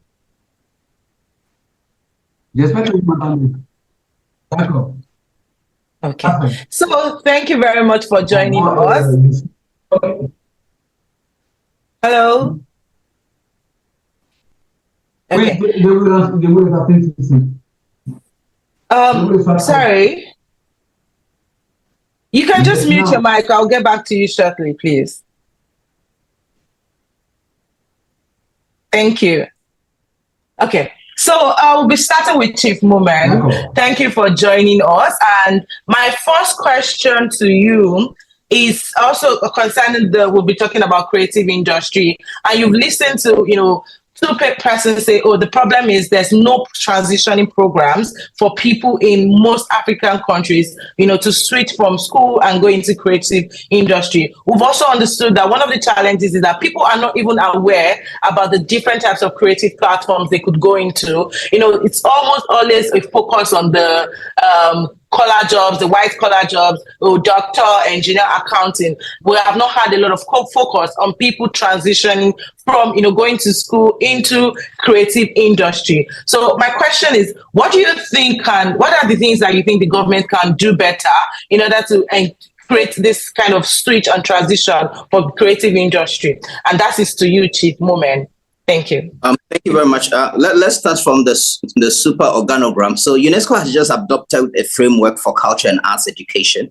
And the focus of that framework is to really encourage governments to inculcate culture and arts education as an important aspect of education in all the curriculum, in schools across Africa, because they recognize that culture and arts, has a transition into job creation and impact on the economy. So on the formal side, there's a lot of happening, there's a lot of advocacy and a lot of policies that are being pushed to ensure that culture and arts education are formalized, within our curriculum, so that students who are exposed, to practical things, that can open up opportunities for job creation, cultural preservation, and all of that. But I think that we have to also think of school to work transition from probably an individual point of view. And I would like to use myself as an example. Arguably, I'm doing a lot of work now in the creative field. I'm trying to create one of Africa's biggest platforms for arts and culture called the Mansa World, which is going to, really generate a lot of jobs and bring in a lot of impact on the continent's creative economy. This is something that I started as an entrepreneur, as a creative entrepreneur that I've worked on, for the past decade. And I look at all the things that I've done with my life. And one of the things I can tell you that I've never done is an internship. Now, an internship in the formal sense of the word. But if you look at my transition from all my educational, cycles, the kind of exposure and activities I engaged in are essentially some kind of, internship. So for example, when I was in secondary school, I was senior school prefect, I was president of the Regional Student Representative Council, I was the best and art society president. So that gave me a lot of exposure and opportunities, to essentially experiment, to drive projects, to create projects. When I got to the University of Ghana, there was a program called Open Air Theatre, which would give students an opportunity to get on stage and perform poetry. I took advantage of those stages. I started performing poetry. It was a comfort zone because I was doing it for my friends, but then I developed my confidence. And on one of those platforms, a major TV talk show who saw me brought me on his show. And then he made me put my number and my career as a performing artist started, right? And that same person gave me my break in art. And when I was in school too, I was part of the Student Publishing Association. I started a whole newspaper at school.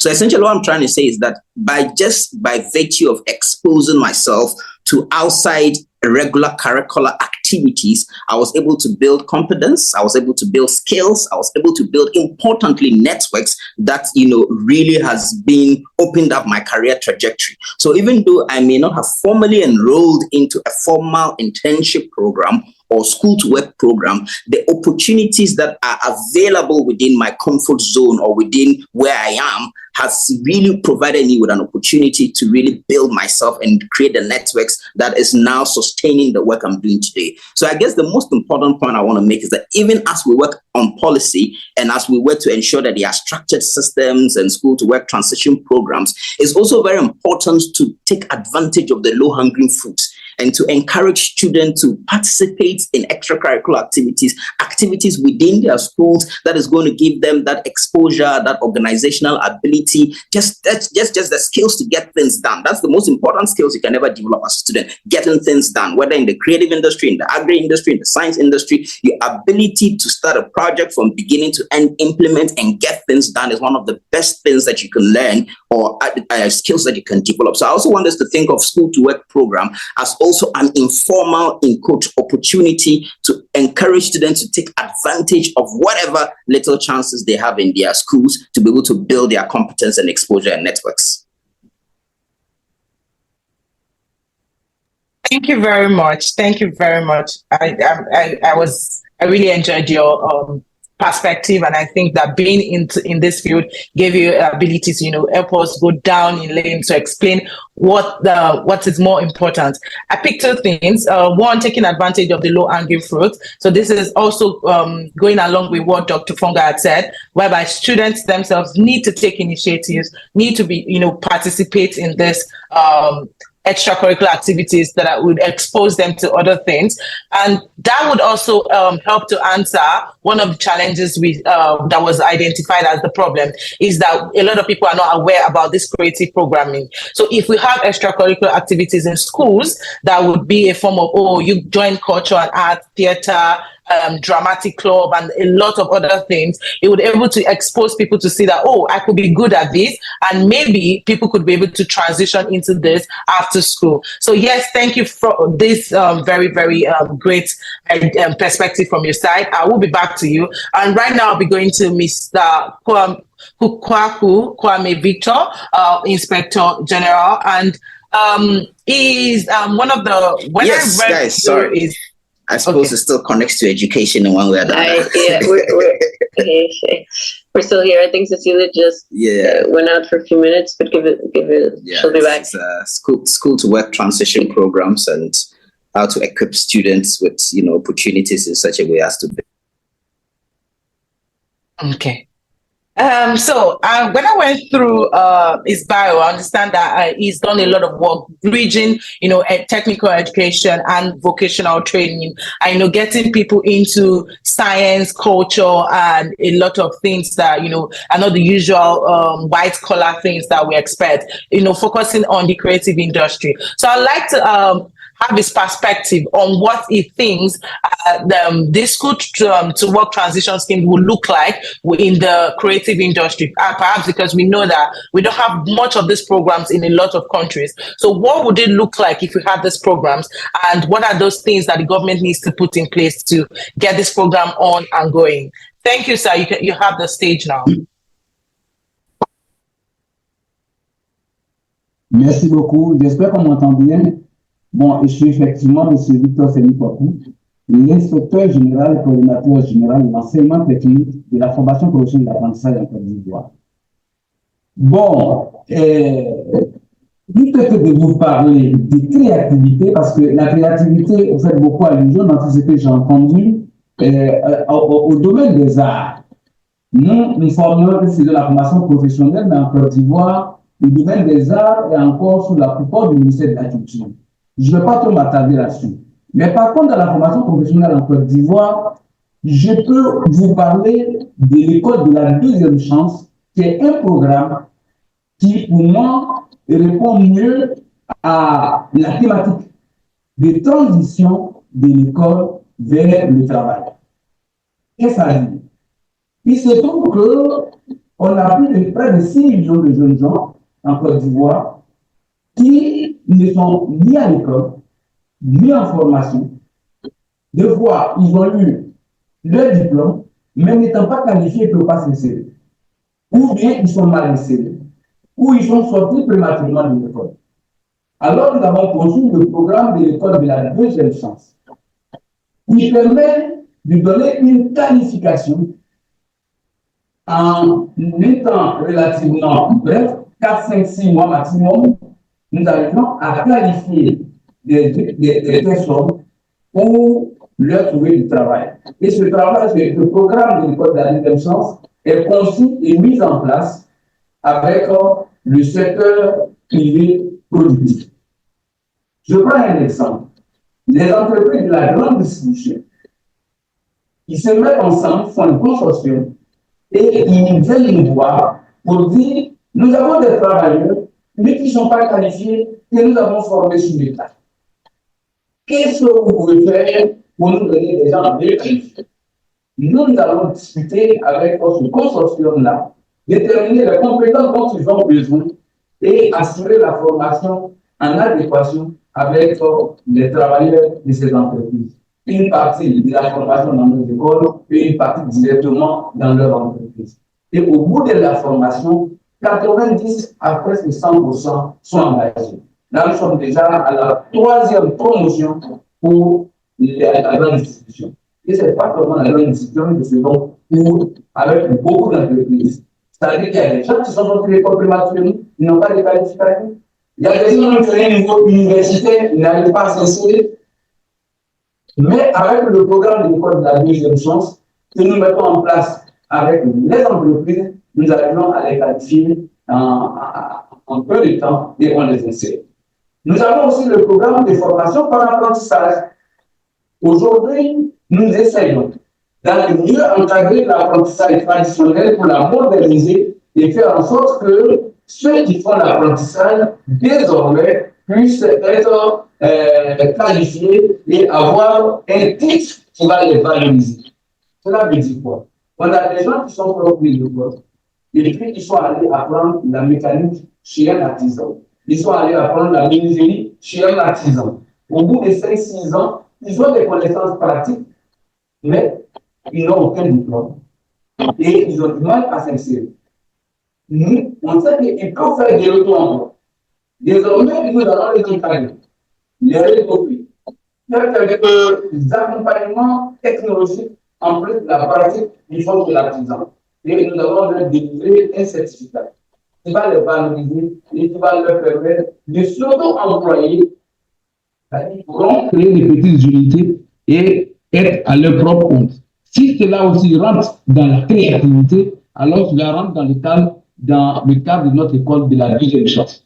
Donc, nous aidons à l'auto-emploi en appuyant la formation des artisans. Au lieu que la formation soit purement chez l'artisan, on va l'encadrer en ajoutant quelques connaissances technologiques, théoriques, qui permettent à l'artisan de savoir pourquoi il mène telle activité et non seulement, pas seulement faire une activité pratique sans savoir pourquoi on le fait. Donc, en termes de créativité, nous, par rapport à notre système, nous encourageons l'auto-emploi. Nous faisons la formation à l'entrepreneuriat. Effectivement, dans certaines de nos écoles, nous avons des centres d'incubation aussi pour que nos apprenants, en sortant de l'école, puissent déjà être opérationnels. Par exemple, dans les centres de technologie de laboratoire, en sortant de certaines de nos écoles, déjà, les gens savent manipuler les produits, peuvent produire du savon, du savon liquide, peuvent même produire quelques petits aliments.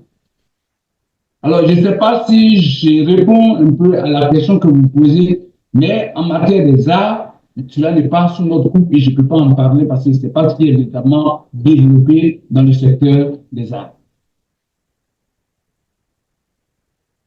Est-ce que je réponds un peu à vos préoccupations?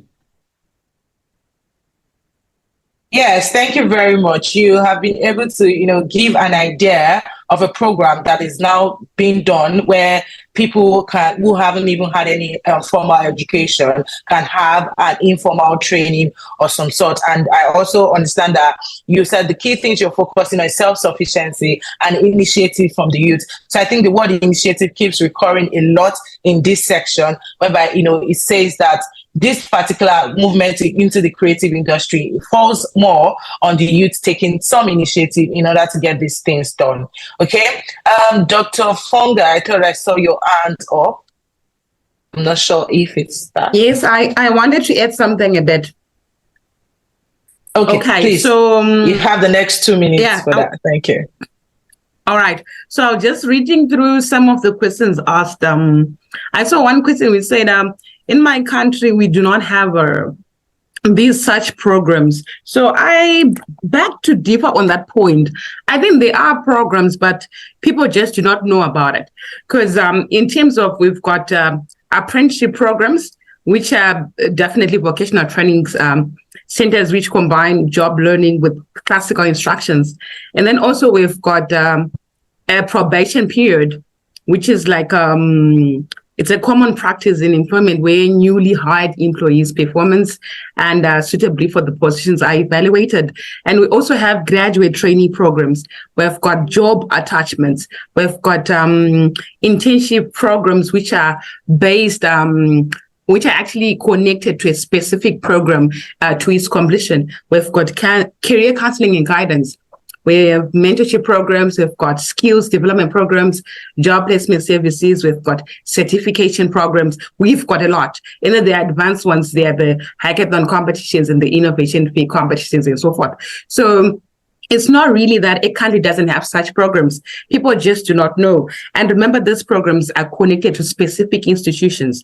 And when the governments give grants or give funds to the establishments of these different programs, you have to be part of a specific institution in order for you to have experience in these different programs. So I'm urging the ones who are asking to be part of this different institution within your country so that you're able to take part within these different programs and to also benefit. Thank you. That's my contribution. Thank you very much. Thank you. And I would just like to do a follow-up on that to the Inspector General. I understand there is a program that is currently ongoing in Cote d'Ivoire. And if so, there are these programs in different countries. What are the awareness methods, how are they creating awareness and making the youth aware of such programs ongoing? And are there tips they would like to share that other countries would like to, take on when they are creating such programs in order to create awareness concerning it? Thank you. To the Inspector General, please.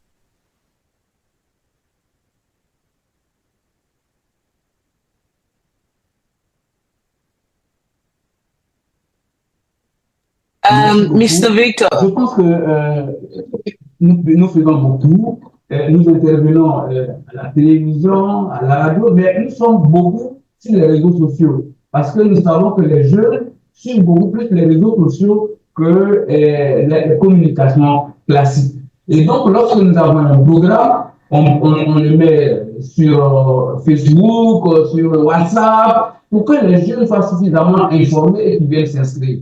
J'ai donné un exemple avec la grande distribution, mais nous avons plusieurs programmes actuellement. Il y a 6 000 jeunes gens que nous venons de former avec un appui du programme de désentraînement avec l'Agence française de développement. Donc, il y a une communication qui est faite autour. Maintenant, ce que je n'ai pas dit, en dehors de l'école de la deuxième chance, il y a une transition entre ceux qui sont sortis prématurément de l'école ou ceux qui ont un diplôme et ne sont pas qualifiés. Nous avons notre formation plastique qui s'inscrit dans un nouveau programme que nous appelons l'Académie des talents. Et dans l'Académie des talents, il y a des stages. Par exemple, tous ceux qui vont faire le brevet des techniciens ont un stage obligatoire. Avant, ceux qui font le CAP, qui savent qu'on prépare à un emploi, ils ne le faisaient pas. Aujourd'hui, nous sommes en train de rendre obligatoire le stage également pour ceux qui vont faire un CAP. Je vous donne un exemple. À la faveur de la dernière publication des Nations en Côte d'Ivoire, nous avons arrêté toutes nos formations pendant un mois et demi et nous avons mis tous nos apprenants dans les entreprises pour qu'ils aillent faire des stages en entreprise. Et nous sommes en train de capitaliser le résultat obtenu pour voir si désormais on ne peut pas planifier nos stages en entreprise pour les apprenants de première année, pour les apprenants de deuxième année et pour les apprenants de troisième année, c'est-à-dire ceux qui sont en fin de cycle, à la porte d'entrer dans l'entreprise. C'est pour dire que dans notre formation classique, des formations professionnelles, l'aspect stage, il va servir de tremplin pour avoir accès à l'entreprise est déjà obligatoire. Parce que nous nous sommes rendus compte que même quand on fait des travaux pratiques à l'école, on n'est pas dans le même environnement que l'entreprise. Par exemple, je suis rendu dans un CHU pendant la période de stage et on a des apprenants. Je leur demande, quand vous êtes venus au CHU, qu'est-ce que vous ne saviez pas faire à l'école que vous avez su faire? Il y a qui me dit, c'est ici que j'ai appris à comprendre les maths. Il y a un autre qui dit, moi je savais faire à l'école, mais je n'avais pas d'assurance. Donc, vous voyez, donc on a ces deux programmes, l'école de l'Académie des talents qui va être. Thank you very much, sir. I would need to cut you there. Thank you. So, yes, we are way behind time, but this has been quite very interesting. I see that Ms. Florence has her hand up. Okay, so I would let you speak, and then after you, I'll just ask Chief Movement a few questions just to round up the session, because we need to move into the third and last session. It's been quite a long day. So yes, Ms. Florence, you can speak. You have about 1 minute for that. Okay, thank you. Yes, in the area of creative industry, the NYC has what it does also. During the service year, right from the orientation camp, after the hectic work in the daytime, being trained under military drills, and after lectures in the evenings, these corps members are given the opportunity to participate in what we call dance and drama. From these dance and drama sessions, they form groups. They get talents, they get the ones that are very good. And then after the orientation camp, they themselves take the initiative of forming community development groups. Some of them are in dance, some of them are in drama, some of them, they join the NYC radio and television. Some are in the NYC cultural troops.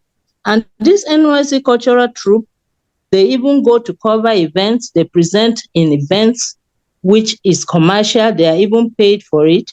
Some are in photography, some are in comedy. And we have something during the sports and cultural festival, even some people come to hunt for talents from the sports, footballers, they come to hunt, organizations come during these festivals, and people come for these comedians, and they get them, and they train them. They give them some internships, and they go further to train themselves into becoming maybe comedians. Some of them are even engaged in the creative industry. I mean, in acting, because NYC have even started producing films in collaboration with the film industry in Nigeria. And these are the opportunities that are given them. This NYC band also performs in different ceremonies, and some of them develop themselves from there. And even in the fashion industry, they are given opportunities. Some of them have been able to open their fashion outfits right from the ones that they have been trained in. As I was talking about the skills acquisition, some have opened outfits which have even employed some youth in the communities where they are. So in the creative industry, where some of them, the core members are even in the radio house, the NYC radio, where they go out to source for news. And from there, it helps them. You know, even though there are no internships per se, but from their on-the-job training, they are able to, get experience. And some of them are now encouraged from there to take up journalism, or they are able to stay put in media because of the training they are getting from the NYC radio and the NYC TV.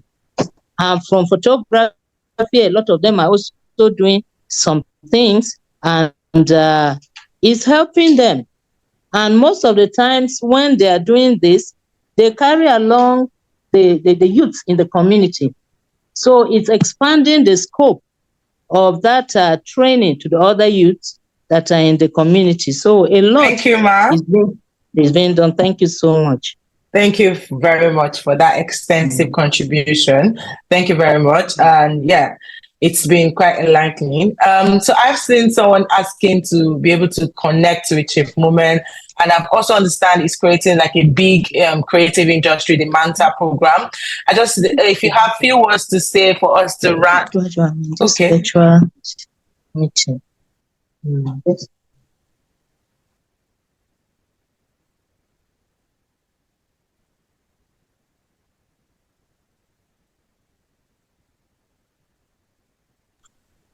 Salima, you are muted. You are muted. Sorry, that's the Chief Moment. I'm giving you I just want you to give us something that you like us to take away from this session in the next 1 minute. So we move to the last session of the day. Thank you. If you're still here. Well, I know that for me, I know there are a lot of young people, listening to us. And I know that in our continent, there are a lot of challenges. And sometimes you just feel like giving up, or you get so frustrated. But the continent with the greatest challenges is also the continent with the greatest opportunities. And then wherever you are, regardless of whatever your circumstance, I still believe that we can really make something meaningful out of our lives. I think that you can really hold your destiny into your hands. So just look out for the little opportunities that you have. Never underestimate those little opportunities wherever you are, whatever school that you are attending, and try and build on that. Little, you are building your foundation. So please, low-hanging fruits. I know some of us have big plans, but let us start with the low-hanging fruits. Let us start by, taking advantage of the little opportunities. If you don't expose yourself, you will never know what the opportunities out there are. If I had never taken that initiative to go on to those, spoken word events, I would never have met a mentor who became instrumental in my career, right? So please expose yourself. And in that, exposing yourself, you are going to discover yourself, but you're also going to discover opportunities that will take you to places you never thought thought you would. So thank you very much. And if you want to connect with me, I'll put my email out there on the chats, and you can send me drop me a message and we'll connect. Thank you. Okay, thank you very much for that. Thank you. I'm so sorry I can't pick everybody's whose hand up. We just need to move to the next session because we're way behind schedule. And the third session is enhancing school to work transition sectors for youth in informal sector, youth not in education. I know the inspector was able to cover some bits about, the program that they are having right now in Cote d'Ivoire for the people, for youths that didn't have any formal education. But right now we have some panelists that will do justice to this discussion. We also still need your comments, your contributions in the chat boxes in the Q&A section. Okay, so I will be introducing the three panelists for this session. I'll be starting with Anne Rose Osamba. And Rose Osamba is a dedicated policy, gender, and peace-building expert with a background in journalism and digital governance and over 10 years of experience in youth and women work. She focuses on promoting youth and women inclusion in policy and governance. As Executive Director of Uzalendo Africa Initiative, promotes transformational leaders through constructive engagement on key African values, history and constitution. Her impactful work earned her prestigious recognitions, including the Women Human Rights Defenders Award and the upcoming Women's Rights Defender of the Year 2022 by Muhuri. Please, Anne, if you're here, please say hello.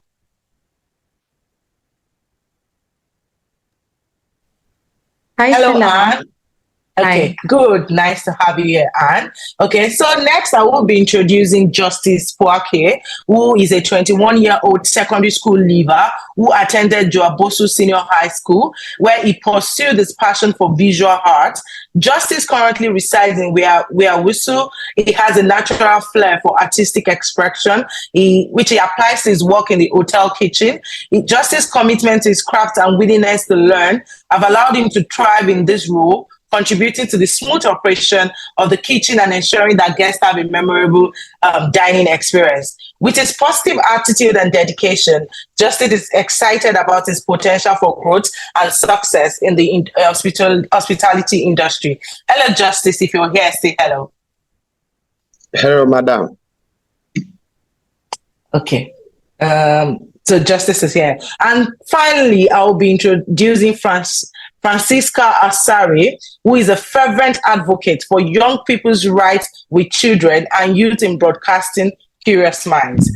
To support our mission of becoming a gender champion, Francisca completed a 9-month Women in Politics training jointly organized by Frederick Albert Steve Tong, Abantu for Development and Women in Broadcasting. She has also acquired skills in cosmetics and bead making, which she plans on using to establish her own business soon. Hello, Francisca. We are happy to have you here. Hello, I'm happy to be here. Okay, thank you. So we move to the discussion, and I think I'll be starting with you, Francisca. Understanding that you've been involved in a lot of women work, you're into women in politics, and now you're doing something with cosmetics and bead making. So what problems do you think young people in casual jobs face when they start working? Okay, thank you. Please, can you hear me? Yes, I can hear you. Okay. I'll go straight to the point. And I think the first point I'd like to touch on is mostly they face unstable income, mostly in the informal sectors. Informal sector jobs typically offer irregular and low incomes, making it challenging for young people to plan for their future or invest in their education and then businesses. And also legal and regulatory barriers.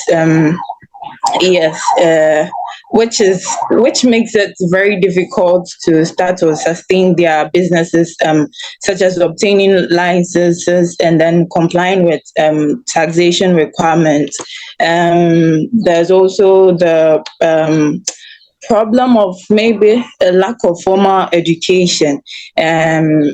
many young people in the informal sector may not have access to formal education or vocational training, which limits their opportunities to for higher paying jobs. Yes. There's also the problem of social stigma. The way our mindset of informal jobs, how we've categorized what informal jobs are. Working in the informal sector can affect young people's self-esteem and their ability to access formal employment opportunities in the future. Thank you. Yes, thank you very much. So, Francisca, just to continue on what you have started, you listed out some problems that you think that are affecting, the people in casual jobs. I just have a follow-up question to that. One of them, you mentioned the social stigma, which is the mindset of people, what people have about people who work in informal sector. So how do you think the school to work transition programs can help, curb this problem or can help make things better for people in the informal sector? Okay, I think it all boils down to education and then changing the mindset. We've all categorized, just like the name goes, informal. We've all made it a point that yes, it's informal. So there's this mindset around it where we don't give it much importance. So I think if we can sensitize people, yes, we can educate people on the importance and then what these sectors do for us. Maybe I think that might help. Okay, thank you very much for that contribution. And then I will be moving to Justice. Hello, Justice. Hello, madam. Yes, okay. Kindly the time I ask Justice the question, there's a survey in the chat box. Please kindly go, everyone participant, please kindly click on that and give us your answers about how this discussion has been going on so far. Thank you. So Justice, considering the fact that you are currently in the hospitality industry, you've sort of understood what it means to work in the informal sector. I would just be asking a follow-up question from what I asked Francisca. What do you think, or how do you think the school to work transition programs can help to curb some problems that you may be experiencing in the informal sector? Okay, madam, I think it will be something difficult for informal sector because for I myself, I find it difficult and it wasn't easy. It wasn't easy because something like financial difficulties and inadequate funds, I think these are some technical challenges that informal sector may face.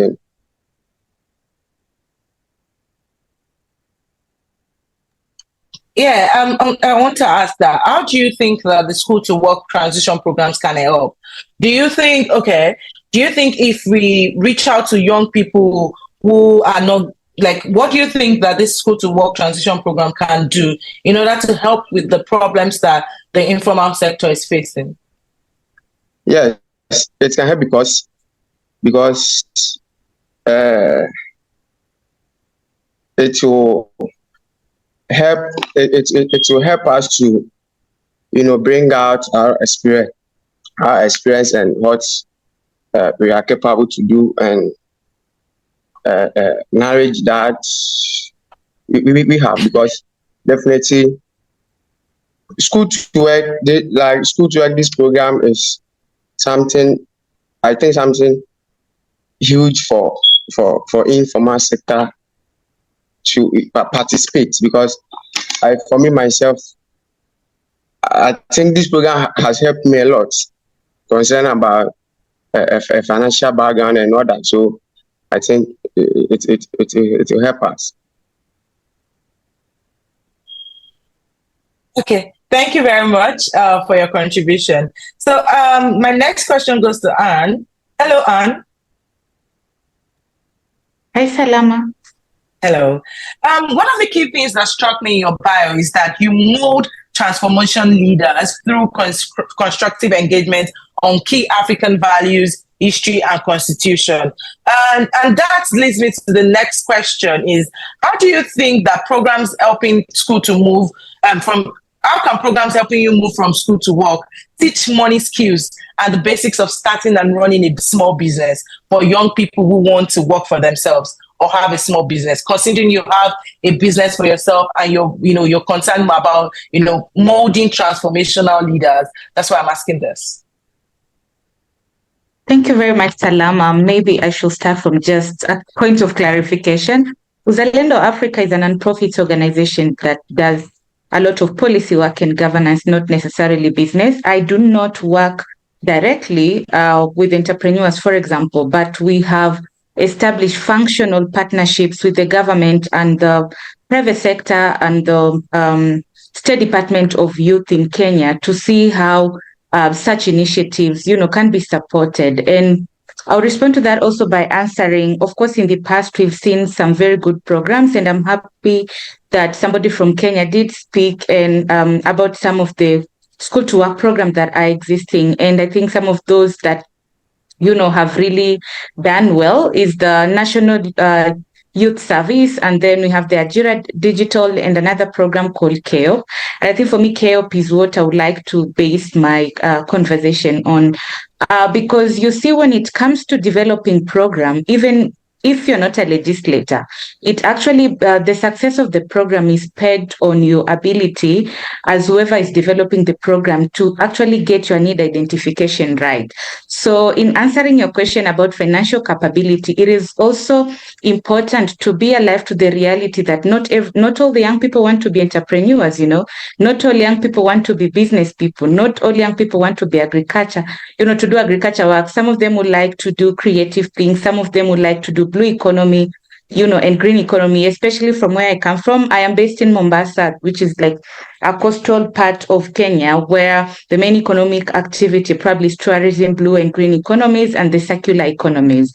So I think for me, what then we need to talk about is the need to really get the targets right when we are sending these young people to start their own businesses. But also something else that I have seen as a gap in the previous project that the county government of Mombasa, for example, started or rather established was the idea of funding and then priority mismatch between these programs that we are developing to the needs of the youth, but also something else in terms of credit and access to credit, access to information regarding even some of these enterprises that young people are supposed to be leading. But having said that, all is not lost. I think we can still support the young people who want to do business in different ways once we identify what kind of businesses they would like to do, but also what kind of training do they require.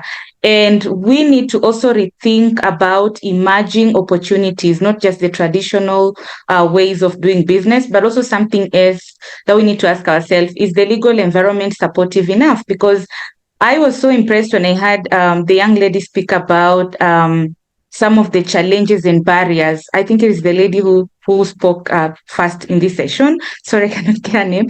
But then she really gave an account of some of the limitations and barriers when it comes to business. And I understand the country contexts are unique, but then some of these challenges are similar, because we had a program, for example, that we did in 2022, 2023, it was an EU-funded program on elections, but it had an aspect of integration where we worked with the private sector to try and get the unskilled youth to employment. And so we piloted a model called the Mombasa County Stakeholder Roundtable, where we were able to establish functional partnerships with the private sector and told the private sector, listen, you have the job and we have these young people who are not skilled. And yes, they transition from high school, but then what are we going to do with them? Because they're not in campus and some of them are not in vocational training. And I think such partnership then go a long way in actually achieving what would either way take a lifetime in terms of just looking at it. Because out of the partnership, we had 80 young people being employed in two of the biggest hotels in Mombasa. So then after that, then we have this model continuing to, get more people to be part of it, so that then we can continue this conversation. And in a nutshell, what I'm trying to say is that government programs are there, and I'd like to echo also the sentiments of another speaker that spoke before me, that they cannot be functional and operational unless we identify strategic partnership, one, but deliberate financing of youth businesses, and then looking at the environment where these youth startups are, and then just looking at how supportive they are in terms of the taxes and the levies, because we've also had some challenges in terms of, businesses that are owned by young people being overtaxed. When you're talking about the creative economy, to what extent are we supporting, the creative economy as stakeholders? Are there policies to support the work that they're doing? Because otherwise, what are they anchoring their work on? Because when the policy environment, for example, is not supportive enough, then it also limits the growth of some of those establishments or enterprises. And then lastly, as I conclude, I also still see opportunities that the young people can take advantage of and, leverage on. And some of those opportunities include what is readily available. In the context of Kenya, for example, Kenya, Tanzania, and basically all the countries that has availability of ocean. The blue economy is such a big conversation right now. And then also we have the circular economy. We have young people who are also in the informal sector. And I know for decades now we are talking about making the informal sector formal, but we can only do that if we identify those areas. When we are talking about, for example, tourism, we need to get to a point where we are debunking that tourism is not just, the normal tourism where you go to a hotel and there's so much that goes into it. We have the beach management units, we have all those, the value chain. Sorry. Do you want me to stop? I can stop there. Okay, but yes, thank you very much. That's what I wanted to contribute. Yeah. Yeah, thank you. That was actually very lengthy, and I liked that you went through the problems that we are currently experiencing in different countries, even though they may not be the exact same, but they're quite similar. I also appreciated the fact that, you mentioned the things that your initiative has been doing, getting people who don't have any formal education, who probably are not into any vocational training, getting them to the companies, forming like a bridge in between them. Thank you very much for that. And now I will be introducing the policymakers for us, to round up the session. If you have any questions concerning this session, concerning school to work transition schemes for informal sector, please put it in Q&A and I'll pick it up. So without further ado, I will be introducing the first person is Madam Guso Lailatu. She's the Director of International Labour Standards. She's participated in the drafting of Niger's report on ratified ILO conventions and actively engaged in the ratification process of several ILO conventions in Niger. She's also the head of Continuing Vocational Training Division at the Directorate for Promotion of Employment of the Ministry of Public Service and Labour. Hello, Ma. If you're here, please could you say hello? Okay, I can see your hands up. Please, you can unmute yourself and say hello to us.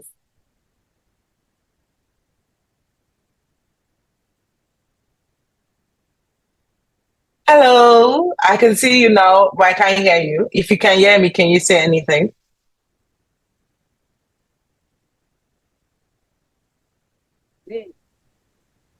Okay. Yeah.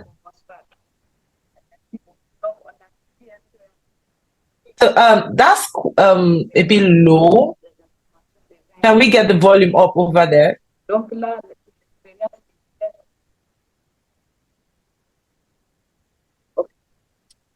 Okay, so while we're getting the volume up, I will just...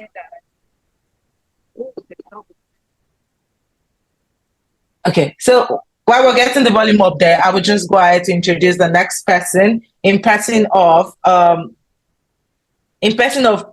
Asetana Kra. He is a passionate advocate for youth empowerment and career development. He's driven by the desire to build the gap between education and the ever-changing world of work.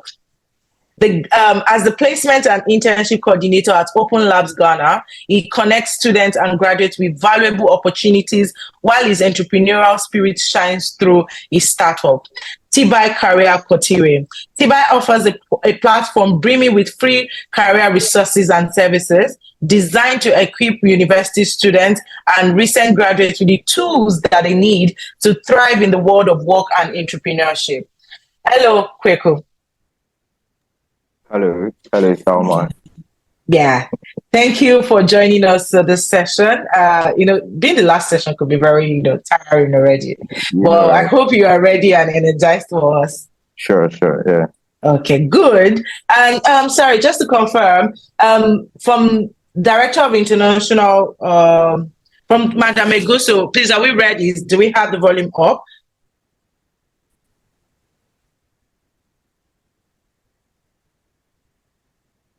Okay. If we don't, we can start with Kweku, considering that we're way behind time.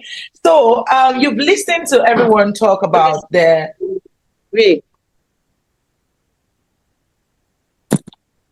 So are we up now? Okay. Yes, I can hear you now. Oui, c'est bon. Okay, good. Okay. On a haussé le volume, c'est bon? Oui. Donc, je disais tout à l'heure, c'était vraiment c'était intéressant d'écouter les uns et les autres, les interventions des uns et des autres par rapport à tous les efforts que les gouvernements sont en train de faire pour faciliter cette transition-là aux jeunes de la formation au monde du travail. C'est vrai, le monde du travail est un monde qui a ses propres spécificités. C'est ça, au fait, le problème. Chez nous, par exemple, au Niger, quand vous prenez notre marché de l'emploi, vous allez retrouver qu'il y a beaucoup de jeunes qui ont des formations, qui ont des diplômes, mais qui ont des difficultés à s'inscrire sur le marché du travail. Et au niveau du ministère, le ministère a développé un certain nombre de programmes. Parce qu'au Niger, quand vous postulez à un emploi, généralement, on vous demande si vous avez de l'expérience. Donc, voilà ce qui empêche aux jeunes parfois d'avoir un emploi au Niger, le fait qu'ils n'ont pas d'expérience. Donc là, au niveau du ministère, au niveau de l'Agence nationale pour la promotion de l'emploi, le ministère de l'Emploi a développé un programme avec la ratification de la Convention 181 de l'OIT, la politique de l'emploi. Donc, ils ont développé des programmes qui vont permettre aux jeunes d'acquérir de l'expérience. Finalement, quand vous allez postuler dans une entreprise, le problème de l'expérience ne serait plus un problème. Donc là, et vous avez soulevé aussi le problème, le fait que les jeunes, quand ils sont en stage, il y a le problème, par exemple, chez nous, pour aller dans une entreprise travail, il y a besoin du minimum, le transport, par exemple, les frais de transport.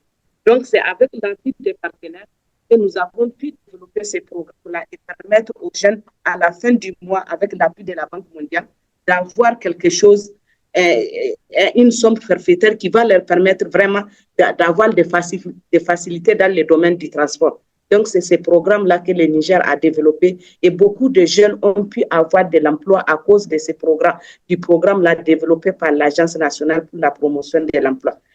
Et à côté de ces programmes, nous avons un autre programme pour la réinsertion parce que nous avons aussi des chômeurs qui ont perdu leur emploi, qu'il faut encore, et là, parfois, les formations qu'ils ont, il faut les reconvertir. Donc, chez nous, on a des programmes de reconversion. C'est-à-dire carrément reconvertir si vous êtes un mécanicien et que vous n'arrivez plus à trouver de l'emploi, si la boulangerie paye mieux, on vous réforme dans la boulangerie. Donc, vous allez vous réformer, vous allez vous reconvertir et devenir boulanger. Donc, tous ces programmes-là sont développés au niveau de l'Agence nationale, au niveau du ministère de l'Emploi, avec l'appui de notre partenaire qui est la Banque mondiale et le Bureau international du travail. Les BIT aussi nous appuient beaucoup dans les domaines de ces programmes-là et d'autres partenaires techniques et financiers aussi.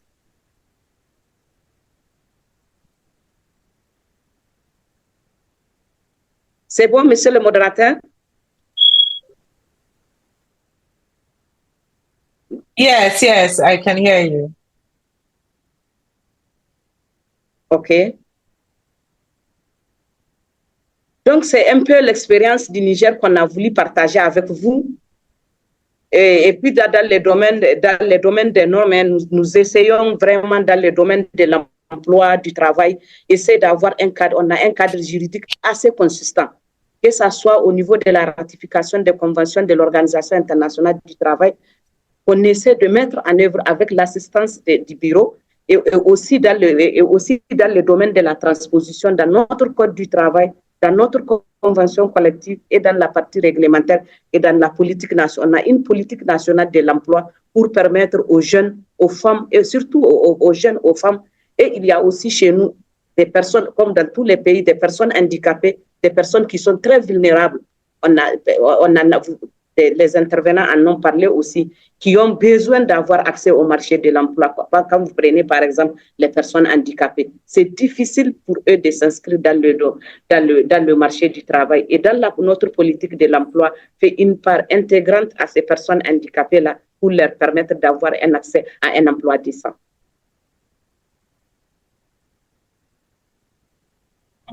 Okay. Oui, Thank merci you very beaucoup, much monsieur le for modérateur. Merci the vraiment detailed- de nous donner la parole. Thank you. Yeah, so from what you have said, I understand that there's quite a lot of work going on in that aspect, to get the youth to get to work. And yes, one thing that resonated with me was, when you're coming out of school and you're applying for a job, they're asking you for 2 to 5 years experience. I think it's almost everywhere because it's very ironical. Like, where am I supposed to get this experience from? So this is very interesting that we're talking about school to work transition, and that's where Kweku comes in now. So look, let's continue from the conversation from the work experience. Imagine you asking a student that just came out from university or college, something, and asking for 2 to 5 years experience. So how do you think the informal sector comes in place here? Or how do you think the school to work transition program is like an ideal thing that can be used in the informal sector here? Kweku, can you hear me? Are you here?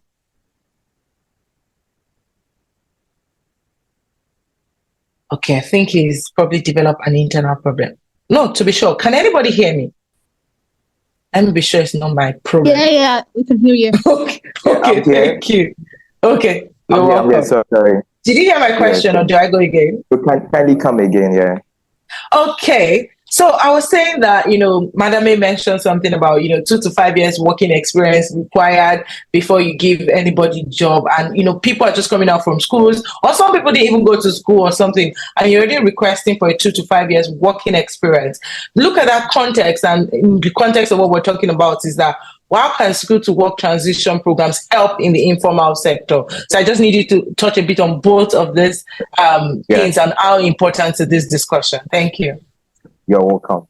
Yeah. So when I heard Mommy speaking about we having 2 to 5 years experience before we start, before we are given a job, I laughed. I laughed because having 2 to 3 years experience after university is a feasible one. Yeah. So we start with usually university is 4 years, okay, and then so in Ghana we have national service, national service scheme, and then I think Nigeria has National Youth Service Corps, and then I learned that Kenya has something like national. Yes, so let's say like a year for all these countries I've mentioned. So you have 1 year included to your 4 years in university. Now, in university, usually the long vacations are around 3 months. Like the summer vacations, they are 3 months. So let's assume from level 100 to, let's say, 400, you go through internships or do voluntary work or something of that kind. So it means in a year, you do, let's say, 4 months internship for first semester and second semester, assuming you are doing the 2 semester academic calendar. You have 4 months of your time to, work or volunteer your skills. So it means 4 plus 4, that is 8. Then you have another 4 plus 4. So you have like around 16 months, to get like 16 months included to another 12 months. That is somewhere 16 plus 12, 16, 12, around 30 something months, okay, and that's more than 2 years. So when you do internship during your how do you call it, your vacation, from level 100 to 400, and from your national service and NYCS from the first month to the last month, you have more than 2 years experience already. Okay, and then when the job seekers say they are looking for 2 to 3 years, it doesn't necessarily mean you need to like work on whatever you've done for like 2 years. You could be in school, they just need experience. So you could be in school, and then you could, if they need, let's say, a writer, you could be in school and you'd be writing. You could count that as an experience. Anything you've done in your life can be counted as an experience. Okay, now let's come to the informal sector. For example, if you are a student and then you help mommy sell at the shop or the market, there are so many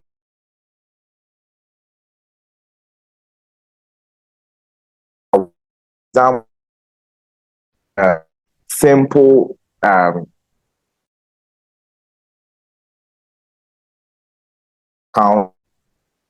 the shop at the end of the day in the shop. So you do simple accounting, you do sales, you do marketing, you do a whole lot of things. I mean, even though it's informal, you can skills, and then you can put it in your resume when you are looking for like an X number of years experience. Now, small sector, I don't know of other countries, but I know of Ghana and Nigeria. So in Ghana, we have something we call apprenticeship. Okay, it's usually for youth who did not attend school, or let's say they attended school. However, unfortunately, to their grades, they weren't able to, continue, with their education. So they call it to learn a trade. And then in Nigeria, I think they also call it the same thing, to learn a trade. And it's mostly popular in the Igbo society, the Igbo, community. I don't know for the other places, but then I know for the Igbo tribe, they do something like that.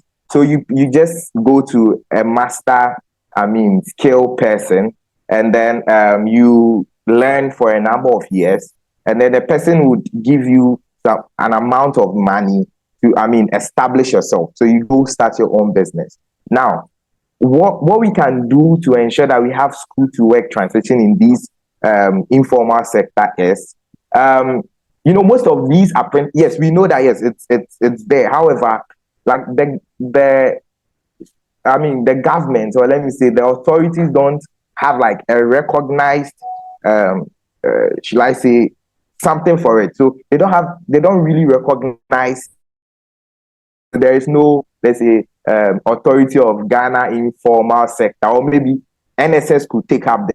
So we have NSS for the formal education, so the universities, the polytechnics, technical universities, and others. And then NSS could have like a section for solely informal. So they are picking the mechanic, seamstress and whoever, and then they give them certification. Okay, you are going through this with your master, so you give them certification that, okay, yes, you've gone through this, and the country recognize you as maybe a professional mason, a professional, seamstress, tailor, whatever field the person is in.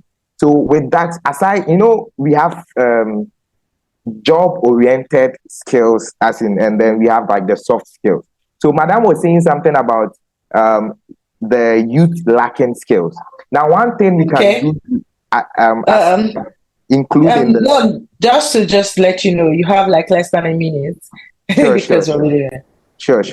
So one thing is, aside like we recognizing their skills, and then if with recognizing their skills, we want to send them to like other places, or they can still work with their bosses, and then the government will support them with money, funds, and then soft skills. Okay, so soft skills in the sense that these guys are only taught technical skill set, what they should do, but then the other things that they need in order to help their business thrive, something like communication skills, managing their like finances, like all these soft skills that are going to like complement their technical skills in order to like make them thrive. So all in all, what I'm saying that internships and voluntary work should be, taken very seriously when students are in the university, because that is where they can get their job and harness their skills. And so after university, they should get somewhere around 2 to 3 years experience. And then with the informal sector, they should, recognize all the skills that like NSS or any government authority should take up the informal sector and allow them and recognize their skills. And then they should complement those skills with soft skills that are going to help them thrive in their path, in their Thank you so much, Kweku. You've done so much justice to this. I like your perspective about the volunteering, internship, and how you can get your experience. Thank you, everyone that's been here with us for since morning. It's been quite a long time, a long day, and we've had a quite interactive section, if I must say. Finally, I would like to introduce in person of Mona Idrisu. She's one of the brains behind this, and she would like to give some, vote of thanks and closing remarks for this. And once again, I just want to say thank you to every panelist, every policymaker, everybody that has, contributed in one way or the other, and to my co-moderator, who is currently, busy leaving me to hang out dry here. Thank you very much. So, yeah, Mona, please come in. Okay. Hi, can you hear me? Yes, I can hear you. Okay, great. Thank you. Salama, I have to thank you and Kareem for such an engaging event. I've tuned in the entire time, and every day it's a learning experience for me when I sit down and listen to young people. And it always goes to reinforce the point that we make, that young people absolutely know what they want. And often what's lacking is the platform to engage with policymakers to be able to tell them what they want. So thank you for moderating the session. I want to thank all who tuned in. Thank you to our panelists from all over the continent. It's amazing how we're able to bring together young people from so many countries, and we couldn't have done it without our youth partner groups. So thank you so much to all the partner youth organizations that came on board to make sure that we're bringing a young audience to this dialogue. I also want to say a thank you to our policymakers who took the time out of their busy schedules to tune in. Some of you stayed throughout the program, 2.5 hours. So we're really, really grateful for that. And also to the MasterCard Foundation, who is our partner for this event. One key message that I have now stolen from my younger colleague here, for him, was that he was glad that this wasn't a dialogue where we were pointing fingers at each other. This was a dialogue where both young people and their policymakers were problem solving together in a more collaborative way towards some of the issues that are facing young Africans on the continent, particularly around school to work transition schemes. I don't think any one speaker undermined the importance of these school to work transition schemes and their role in giving young people the employability skills that they need to be able to transition well into the labor market. Here at ACET and with the Youth Employment and Skills Program, we will be continuing this dialogue, this intergenerational dialogue. We're hoping to do this twice a year. So please look out. We will be having more editions of this centered around various themes that are of importance to young people. And we would encourage you to join us each time we have this. One question that I received was, so what of all of this? So what's the point of all of this? Now, for so many reasons, young people are not often given this opportunity to interact directly with policymakers. I'm sure each policymaker left here with something, a key message from a young person. And it's going to hopefully translate into the way that they think about young people and also the policies that they go on to map out. For us also, we are for us at ACET, it feeds directly into our work because we're a research think tank and we're also into policy engagement. So some of these key takeaways help us to then go into these conversations with policymakers to continue to advocate for what young people are looking for. It also helps us to feed the youth voices into the research pieces that we put out there. So thank you all once again, and a big thank you to the ACET team, our communications team, and my colleagues in the YES team. So thank you all for joining us today, and we look forward to having you all in the next edition when we have this, hopefully sometime in September. So lovely day to everyone, wherever you're joining us from, and thank you again.